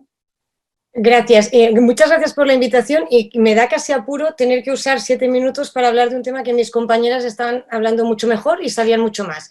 O sea que ya me disculpo por este robo y este atraco. A mí me han pedido que haga una reflexión, y con que este es un tema que yo conozco tangencialmente y no me voy a meter en hablar de temas de educación, porque además, por lo que he ido oyendo, todo lo que habéis dicho forma parte de la lógica, ¿no? La visibilidad, la representatividad de las personas extranjeras, el trato, el respeto. Pero sí que me gustaría contextualizarlo un poco con la experiencia que yo he ido viendo, trabajando sobre todo en el ámbito local, sobre cómo la escuela tiene que representar algo más. Tiene que ser una parte, esta especie de simbiosis, este organismo que forma parte también de la ciudad, de la comunidad, y que eso es importante a la hora de poder normalizar la incorporación y la vida de las personas más allá de su origen. Hay una primera cosa que sí que me gustaría señalar, y es que, y a pesar de que mi ámbito de especialización son las políticas migratorias y por tanto las migraciones, a veces me da la sensación que ponemos mucho énfasis en la cosa migrante, en la extranjería, cuando no es lo más importante. Y eso no quiere decir que no lo sea, sino que a veces bajo el nombre de extranjería escondemos otras desigualdades que tienen características de tipo social, económico y de otros elementos que, si no somos capaces de diferenciar, si no somos capaces de entender a qué nos referimos, lo que acaban haciendo es generando soluciones para problemas que no son, con lo cual perdemos recursos públicos y en muchas ocasiones también perdemos la capacidad de dar respuesta. Una de las cosas que me ha gustado oír, porque es cuando trabajamos en ciudades, yo trabajo bajo la lógica de la perspectiva de las dinámicas interculturales, luego he aclarado ya con el tiempo que nadie tenemos claro lo que quiere decir y que cada uno interpretamos las cosas, por lo que me ha parecido muy interesante oír que una de las cosas que tenemos que hacer es entendernos más, y seguramente espacios como este en el que podamos compartir ideas y visiones nos permiten ayudar y trabajar en línea de lo que quiere decir los conceptos para saber que estamos aplicando los mismos y que tenemos realmente los mismos objetivos. Y en esta lógica, en el marco de la lógica de la acción local desde la perspectiva intercultural, una de las cosas que me parece interesante señalar es cómo trabajamos o cómo muchas ciudades intentan trabajar desde la lógica de los principios, ¿no? En primer lugar, la igualdad, es decir, esto va de igualdad y por lo tanto aquí está un reto claro. La igualdad no es solo la igualdad efectiva escrita la igualdad del papel, la igualdad de las leyes, sino también la igualdad efectiva, y este es un gran reto, porque entre otras cosas nosotros tenemos un sistema, y esto estoy hablando del ámbito español, en que tenemos un sistema público-privado que se une en las concertadas, que genera muchos espacios de desigualdad. Y esto es una realidad que sucede, que pasa, que genera que las actuaciones y las autoridades públicas en general hablen con las escuelas públicas, pero que haya otro paquete de actores que no están en el diálogo o que no están participando en la misma medida y que muchas veces generan desigualdades que luego podemos ver. Y la igualdad también quiere decir la ausencia de discriminación, y eso yo creo que es una cosa que en mucho ámbito escolar nosotros no creo que le prestemos la atención suficiente. O sea, no sé cómo decirlo para que no parezca que estoy riñendo, porque no es para nada mi intención, pero yo creo que llevamos muchos años, y esto lo ha dicho Laia y coincido totalmente, diciendo muchas cosas, que ya las tenemos muy identificadas, y además yo, paseándome por las ciudades, veo clarísimamente cómo la gente se lo trabaja y se lo trabaja muchísimo.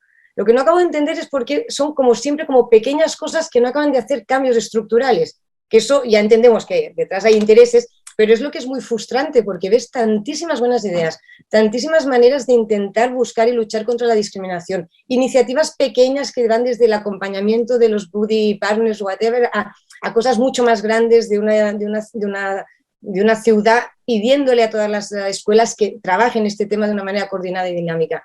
Es decir, hay muchos espacios en los que se hacen cosas muy interesantes, pero seguimos sin romper algunos cambios sistémicos, nos seguimos sin romper algunos de los elementos que faltan.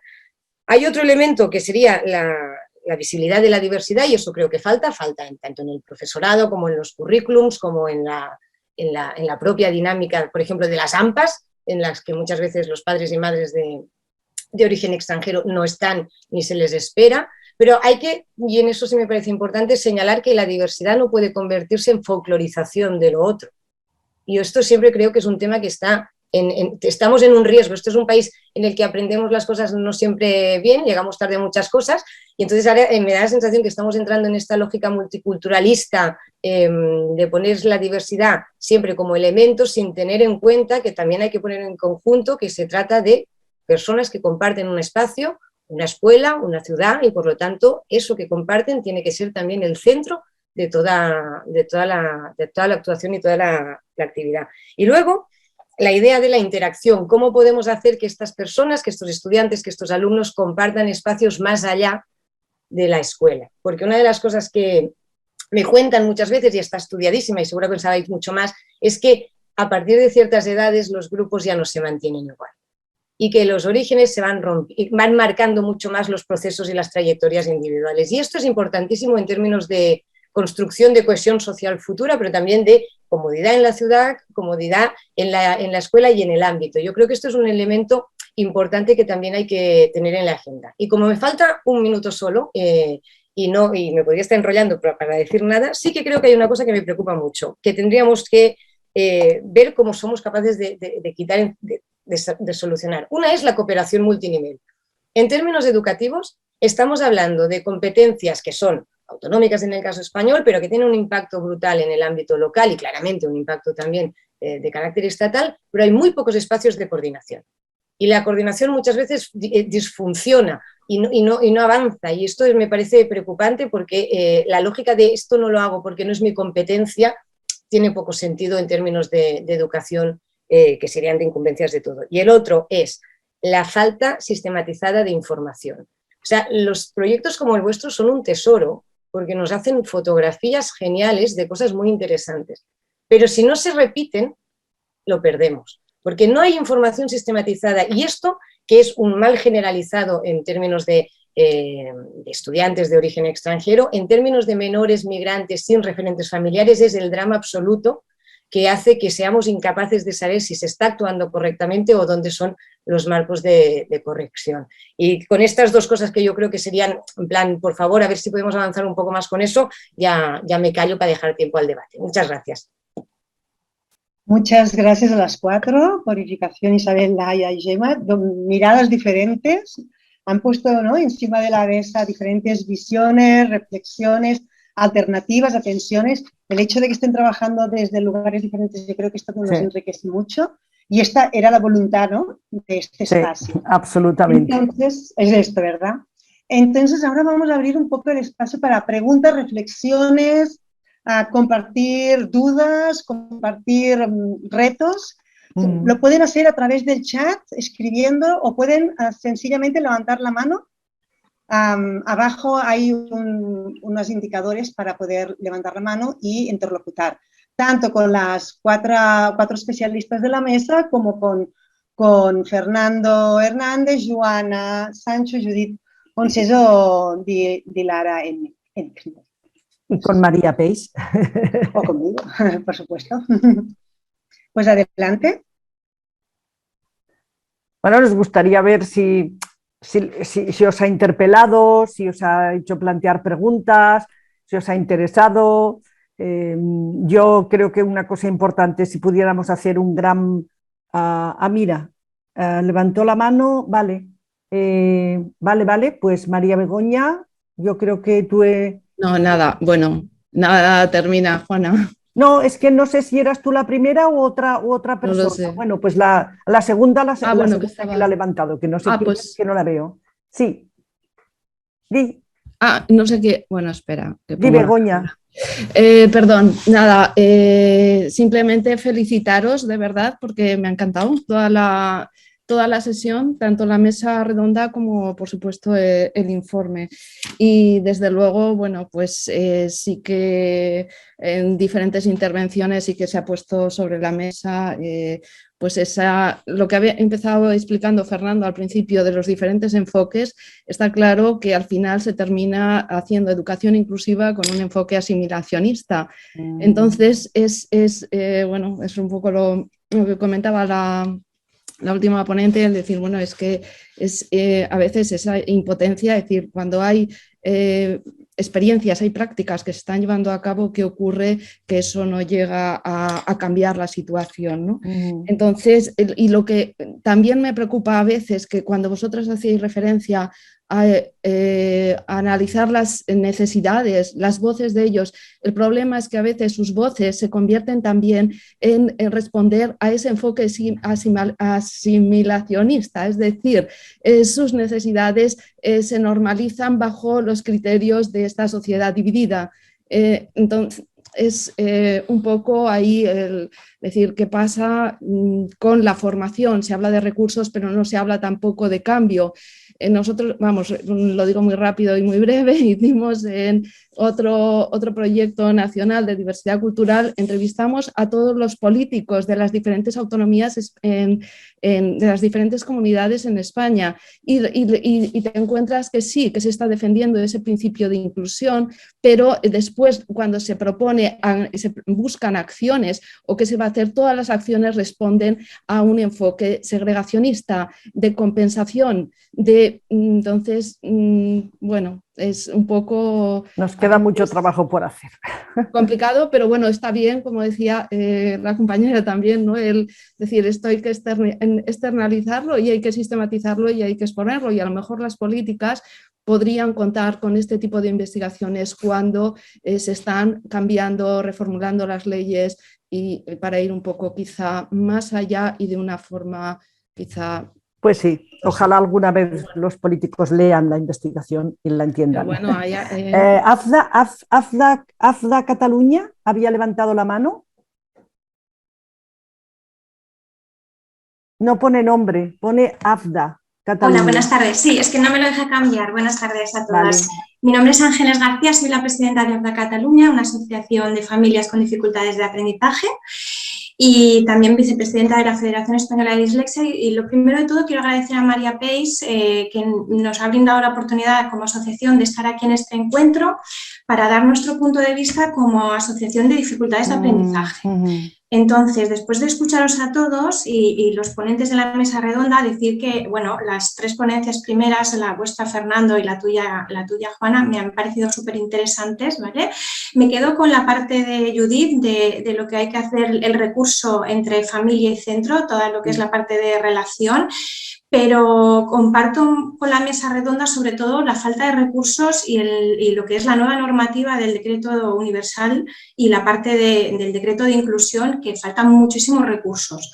Como asociación de familias nos estamos encontrando que la parte de inmigrantes cada vez nos están derivando a los centros educativos más familias donde no hay ni los recursos para poder poner las dificultades de aprendizaje encima de la mesa, que llevan a estas familias a un fracaso escolar, que es el índice que vosotros tenéis, que no deja de sumar ese índice de fracaso escolar en una familia normal, que no deja de ser una familia migrante, la normal de aquí, ¿no?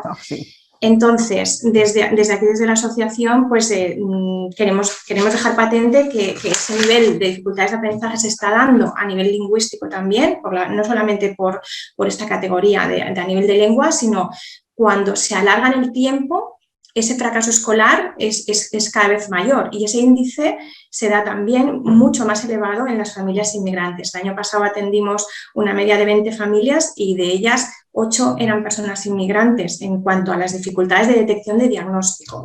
Y bueno, queríamos aportar ese pequeño granito de arena porque si bien desde la asociación se hacen jornadas de formación al profesorado, si el decreto de inclusión no se acaba de desarrollar a nivel reglamentario como está establecido, que no se ha hecho, pues poca cosa se va a poder hacer. Entonces, simplemente hacer este espacio de reflexión, porque podría hacer muchas preguntas, pero si nos han dejado 7 minutos tampoco voy a alargarme mucho más. Simplemente daros las gracias de estos encuentros y bueno, que creo que son necesarios, y agradecerle a María pues esta oportunidad de apoyar pues esta causa vuestra. Muchas gracias. Gracias. Todas las personas tenéis, hay un sitio para levantar la mano, que no sé, en reacciones podéis levantar la mano, pero Laia, si quieres hablar, habla. En reacciones podéis levantar la mano, pero si no lo encontráis... Hola, sí. Sí. ¿Puedo? Sí. Bueno, gracias a la perdona que no recuerdo tu nombre, de la asociación ABDA. Bueno, gracias por lo que mencionabas, ¿no? Porque también me ha hecho recordar que no he dicho una cosa que creo que es muy importante, que es que en los datos hay esta sobrerepresentación del fracaso, ¿no? Del abandono, del fracaso, etcétera. Pero yo lo que pude ver en los datos de mi tesis doctoral, siguiendo las trayectorias a largo plazo, es que las trayectorias de estos jóvenes son mucho más difíciles, pasan por muchos más periodos, pero el resultado final a largo plazo era de mucho mayor éxito del esperado. Entonces, lo que vi es que la mayoría, al menos del grupo que yo estudié en profundidad, acababan acreditando por otras vías y acababan obteniendo al menos un nivel medio de educación secundaria, ¿vale? Quedando fuera de estos datos de abandono escolar prematuro. En cambio, en sus centros iniciales se habían quedado con la foto fija de ellos en la educación secundaria y en la idea de fracaso y abandono. Entonces, creo que es importante señalar esto porque también, si nos regocijamos en la narrativa del fracaso y del abandono, ¿no? También colabora, no sé cómo decirlo, pero también acabamos en una retórica miserabilista. O victimista, sí. O victimista, ¿no? Que tampoco creo que ayude a una noción de calidad y de opciones de estos jóvenes, ¿no? Y entonces, dicho esto, claro, lo que tú decías, que no hay recursos para los dispositivos o para estos jóvenes con necesidades de aprendizaje, claro, es que igual si hubiese realmente un modelo inclusivo no sería necesaria esta etiqueta, ¿no? Y habría otro abordaje dentro de los propios centros, que hay algunos centros que sí que lo están haciendo, ¿no? Bueno, solo esto, no sé si alguien quiere. Fernando Hernández tiene la mano levantada. Sí, bueno, gracias a todas por las intervenciones y por la presencia. Yo tenía, a raíz de la intervención de Laia, me ha surgido una pregunta, además que también salió en nuestro estudio, y le pregunto también a las personas de las comunidades autónomas si se están haciendo seguimientos de qué sucede cuando los jóvenes emigrantes de origen migrante terminan la educación obligatoria, ¿no? Si se están haciendo seguimientos de sus trayectorias, si van hacia la formación profesional, si van para otros lugares, qué sucede, tanto por parte de los chicos como de las chicas. O si esto se entra en un limbo en donde no se sabe lo que sucede. Gracias. No sé si alguien, no sé, Laia, si puedes tú comenzar y decir alguna cosa al respecto. Y a lo mejor María Purificación Yaset a lo mejor sabe algo desde... Bueno, no, hacer un estudio seguimiento de las personas, estamos intentando ver de qué forma se consigue esos estudios longitudinales que yo creo que serían importantes. Sin embargo, sí que pienso que estaba de acuerdo bastante con lo que planteabas y que al principio de mi intervención he querido decir, aunque como he sido tan rápido creo que no lo he dicho, sí, y es que aunque es cierto que los datos son todavía malos y que hay que intentar mejorarlos, hay que dar también mucha importancia a los chicos y chicas que consiguen llegar a estudios y se labran un futuro importante, a veces con un gran esfuerzo de las familias y de ellos. Muchas veces no ha sido suficiente los recursos que se les ha dado desde las administraciones, pero que desde luego han llegado, a veces también es con las administraciones o con ayudas de organizaciones de la sociedad civil, y han llegado, y yo creo que eso hay que darle valor, porque de lo contrario nos encontramos con discursos a veces victimistas que no ayudan nada, porque lo que hacen es como tener unas expectativas a nivel social que afecta también al profesorado, por cierto, porque el profesorado está en la sociedad, y que hace como que esas expectativas sean menores. Y hay que intentar que no sea así, ¿no? Entonces, eso por un lado. Luego, se ha hablado de otra cuestión que yo creo que es muy importante, y es, en el sistema educativo últimamente estamos rechazando bastante el trabajo de lo que antes se hacía como aulas compensatorias. Porque lo que en realidad se hacía, que con un discurso bien intencionado, en realidad era una práctica segregadora, en el que además se juntaban ahí todas las personas que tenían dificultades de idioma o de lo que sea, pero no se ayudaban entre ellos. Lo más importante es muy importante el trabajo entre pares, o sea, el aprendizaje entre pares es muy importante, y si no hay esa mezcla, eso no ayuda. Por eso no queremos hacer, y a veces tenemos mucha presión de determinados colectivos, no tanto a lo mejor a los inmigrantes, pero sí de otros colectivos, que quieren una atención muy específica hacia ellos, como con programas hacia ellos, y yo creo que eso es negativo. O sea, lo importante es que haya una educación inclusiva, que se atienda y que se trabaje con todas las necesidades de los alumnos. Si un alumno tiene el problema del duelo, a mí me ha gustado mucho lo del duelo porque sí que creo que es muy importante. Yo cuando he sido profesora he visto los alumnos qué duelo tenían porque les habían obligado a cambiar de país, a cambiar de amigos, a cambiar de amigos, no, a no tener amigos cuando llegaban aquí, a veces en edades en las que los amigos se necesitan muchísimo, ¿no? Y esos alumnos, siendo buenos, teniendo posibilidades, sus familias con muchísimas ganas de que salieran adelante, y sin embargo han estado hundidos un tiempo. Pero luego hay diversidad de formas, a lo mejor no suficientes, pero sí formas de segunda oportunidad, educaciones de adultos, educación que hacen que vayan saliendo esos alumnos, y al final el fracaso que se habla tanto, al final no es tanto. El título de educación secundaria obligatoria se consigue en una proporción importante en otras formas que no es la educación de seguir los estudios formales. Y yo creo que eso es importante, porque una vez que se tiene el título de educación secundaria obligatoria, se puede mejorar todo lo que ahora mismo con la ley nueva de formación profesional hay cantidad de formas de acreditación de profesionales que ayudan a que esas personas vayan mejorando a lo largo de toda su vida, que es lo que se pretende, ¿no?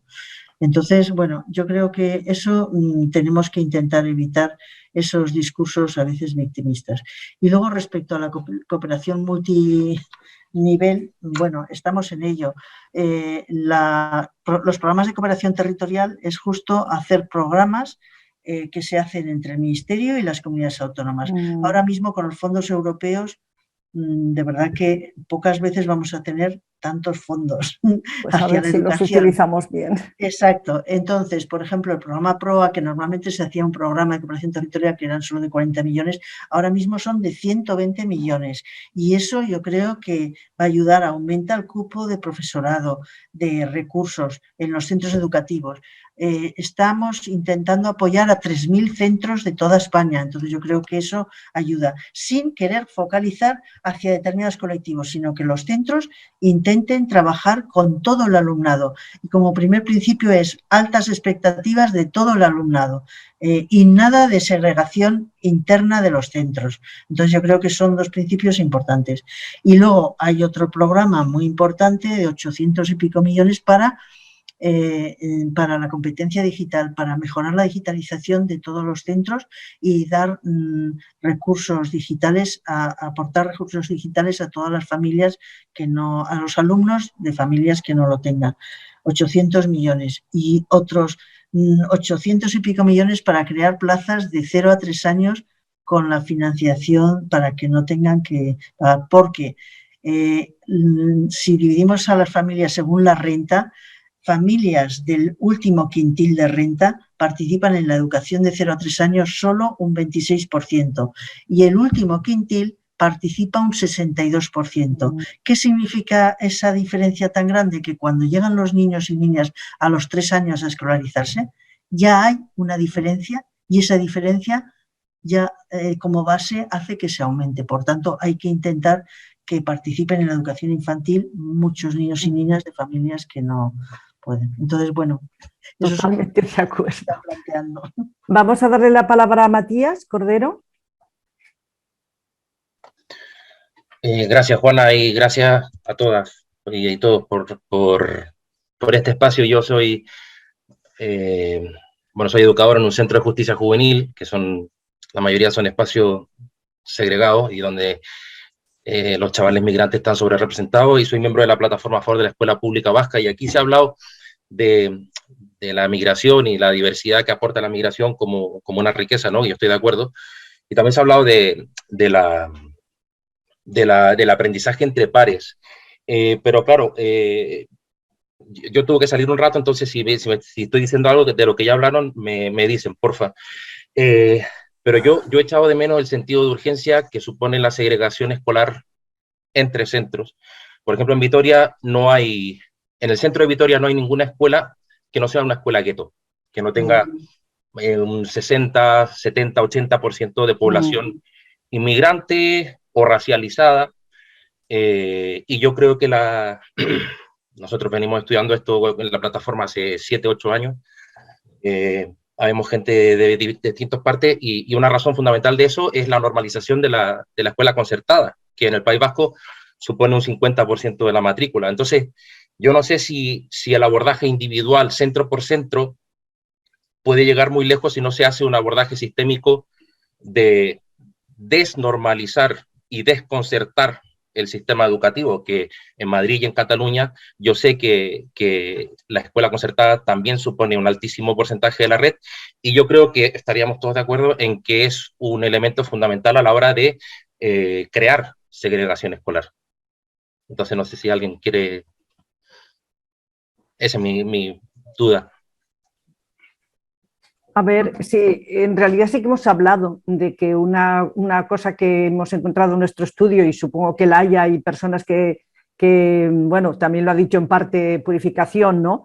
Que que se getifican las escuelas, o sea, yo acabo de escribir una columna para el Diario de la Educación que escribo más o menos una vez al mes y se llama No nos humilléis, no nos conocéis, ¿no? Y hablo de eso, de la getificación y de cómo hay una serie de escuelas que se cargan con todo eso, ¿no? Y que hacen una labor maravillosa, pero siguen estigmatizadas. O sea, que en esto sí que hemos hablado y que no se puede hacer, o sea, no pueden hacer las escuelas en sí. Eso tiene que ser una decisión de país, de sistema educativo, de qué tipo de sociedad queremos. O sea, y aquí pasa lo mismo. Las escuelas con las que nosotros hemos trabajado, pues tienen un porcentaje altísimo y sin embargo, pues otras no, ¿no? O sea, que esto es algo que ha surgido en este y en los demás países europeos también. Yo quería aprovechar, ya que he comenzado a hablar, para ligar con dos cosas, que está todo... Tenemos que trabajar más unidos, tenemos que hacer más redes, trabajamos demasiado solos, ¿no? Y ya que aquí estamos personas de diferentes lugares, a mí me gustaría proponer, a ver si una vez a lo mejor con todos esos fondos lo podemos hacer, poder hacer como una especie de gran base de datos donde poder ir recogiendo todos estos estudios que hacemos y que luego se puedan pues elaborar pues con la Big Data famosa, que podamos sacar algo interesante. Eso a mí me encantaría. O sea, que todas las personas que trabajamos en esto, pues pudiéramos juntarnos ahí. Y otra cosa que hemos intentado, no solamente en esta investigación, sino en una que hicimos ya en el año 2010, cambiar la mirada sobre la migración. Nosotros en el año 2010, aquí en Cataluña, un ARAFI de aquellos que sacaban de investigación educativa era sobre la inmigración y nosotros presentamos uno que era trayectorias de éxito de jóvenes migrantes. Entonces hicimos 8 historias de vida de trayectorias de estudio con 8 personas que habían o bien nacido aquí de padres migrantes o que habían venido de pequeños y que estaban en la universidad o que o ya habían terminado y estaban trabajando como profesionales de lo que habían estudiado. Lo hicimos con un médico, con un trabajador social, con un psicólogo y la cuarta estaba trabajando de jefa en un gran hotel de aquí de Cataluña, en el Vela, ¿no? Y 4 que estaban estudiando. Y yo os lo recomiendo, está en catalán, pero lo recomiendo, está en la página web de nuestro grupo de investigación. Si lo queréis, os puedo poner el link, ¿no? Y además hicimos... Perdona, Juana, nos quedan 5 minutos y Laia... Sí, perdón. Pues nada, si lo queréis os lo mando, pero me gustaría eso, que nos organizásemos y que sacásemos partido de todo lo que estamos trabajando y estudiando y pudiéramos cambiar esta mirada y este discurso sobre el tema que trabajamos. Laia. Sí, bueno, ya está. Es que era porque me había interpelado en el tema de la segregación, pero ya yo creo que con lo que has dicho es suficiente. Bueno, básicamente que yo había hablado de segregación intraescolar porque es de la que menos se habla. Normalmente sí que se habla de la segregación entre escuelas y de la ghettificación, que es un fenómeno muy preocupante, ¿no? Y que obviamente sí estaría en la línea de lo que habéis dicho, ¿no? Aunque sí que a veces me gusta matizar que muchas veces una escuela gueto es por este estigma y la falta de recursos, no por la composición social del alumnado que tenga, ¿no? Entonces también hay que cambiar un poco esta idea de qué es la segregación. Y luego esto, que justamente me centraba a nivel interno, ¿no? Y ahora a propósito de lo que decíais, ¿no? De estas trayectorias de éxito, que yo recuerdo, yo estuve en la presentación de ese proyecto también, Juana. Ah, sí, es verdad. Y lo recuerdo también. Y bueno, me ha hecho pensar como esto que os decía antes, de que, por ejemplo, los jóvenes que yo he seguido, que se han incorporado, que han tenido un logro educativo mayor del esperado, ¿no? Que hay poco seguimiento, efectivamente, como antes preguntaba Fernando, a nivel de postobligatoria, hay muy pocos trabajos que se hayan focalizado en esto, porque obviamente los fondos se han destinado a la obligatoria, ¿no? Pero hay pocos que se hayan centrado en estos pasos a secundaria, cuando sabemos que el nivel de fracaso más alto o de abandono es en el primer año de posobligatoria. Pues lo que vi es que aunque hubiesen tenido mayor éxito, luego no conseguían insertarse en el mercado laboral en España y muchos han realizado migraciones a otros países de Europa. Entonces esto también da que pensar. Mucho. Y mucho. Con esto un poco vamos a ir cerrando. Bueno, en primer lugar, insisto en dar las gracias a todas las personas y ojalá pueda ahora tener eco y pueda haber muchas más personas que lo puedan ver porque queda grabado. Pero me gustaría acabar con algo que he leído hoy de un informe reciente de la BOFIL, que es que a pesar de todo lo que se ha invertido, a pesar de los estudios que estamos haciendo, a pesar de que hay una sensibilidad en los sistemas escolares y particularmente en las escuelas, a pesar de que ya estamos en muchos sitios, casi lo que decíais al principio, ya trabajando con personas que han nacido aquí, que tienen el DNI de aquí, pero sin embargo, y este es un dato de Cataluña, en Cataluña se ha incrementado el número de escuelas segregadas. Ya ha pasado en los últimos años de 400 a 420. Sí. Y están surgiendo nuevos fenómenos a los que hay que prestar atención. Por ejemplo, por el descenso de la natalidad se ha generado ahora una sobreoferta de escuelas. Y esto está llevando a que muchas familias ya no inscriban a sus hijos y hijas en la zona que le toca, sino como hay plazas vacías en otras escuelas, pues se van para otras escuelas, con lo cual se quedan escuelas segregadas, mientras que las familias de clase media o con otro tipo de aspiraciones van a otro tipo de escuela. Esto es un fenómeno que es muy importante seguir. Esto es algo que no desde la investigación se puede cambiar, lo único que hay que mostrarlo y hay que denunciarlo, pero que las escuelas segregadas continúan, externamente, pero también internamente, como decía Laia, pero este fenómeno que ahora se va a ir extendiendo por parte de esta sobreoferta educativa es una cuestión nueva y es una cuestión a la que es importante prestarle atención.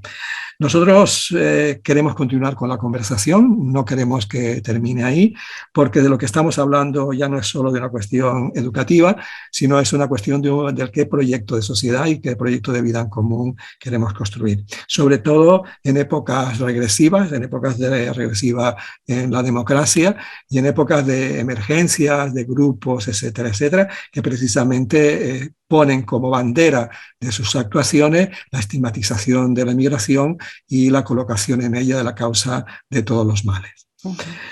Sin más, de nuevo agradecer por la presencia, agradecer por las contribuciones y espero en nombre del Grupo Aspirina y en nombre de quienes hemos participado en Migrae, ya digo, poder continuar con la conversación y con el intercambio. Muchísimas gracias. Solo decir que en el chat he puesto el link al proyecto este que os decía de trayectorias de jóvenes. Pues bueno, pues muchísimas gracias. Fernando ha cerrado el acto y me gustaría mucho volver a veros a todos y a todas en algún otro encuentro, si pudiera ser más en vivo y en directo.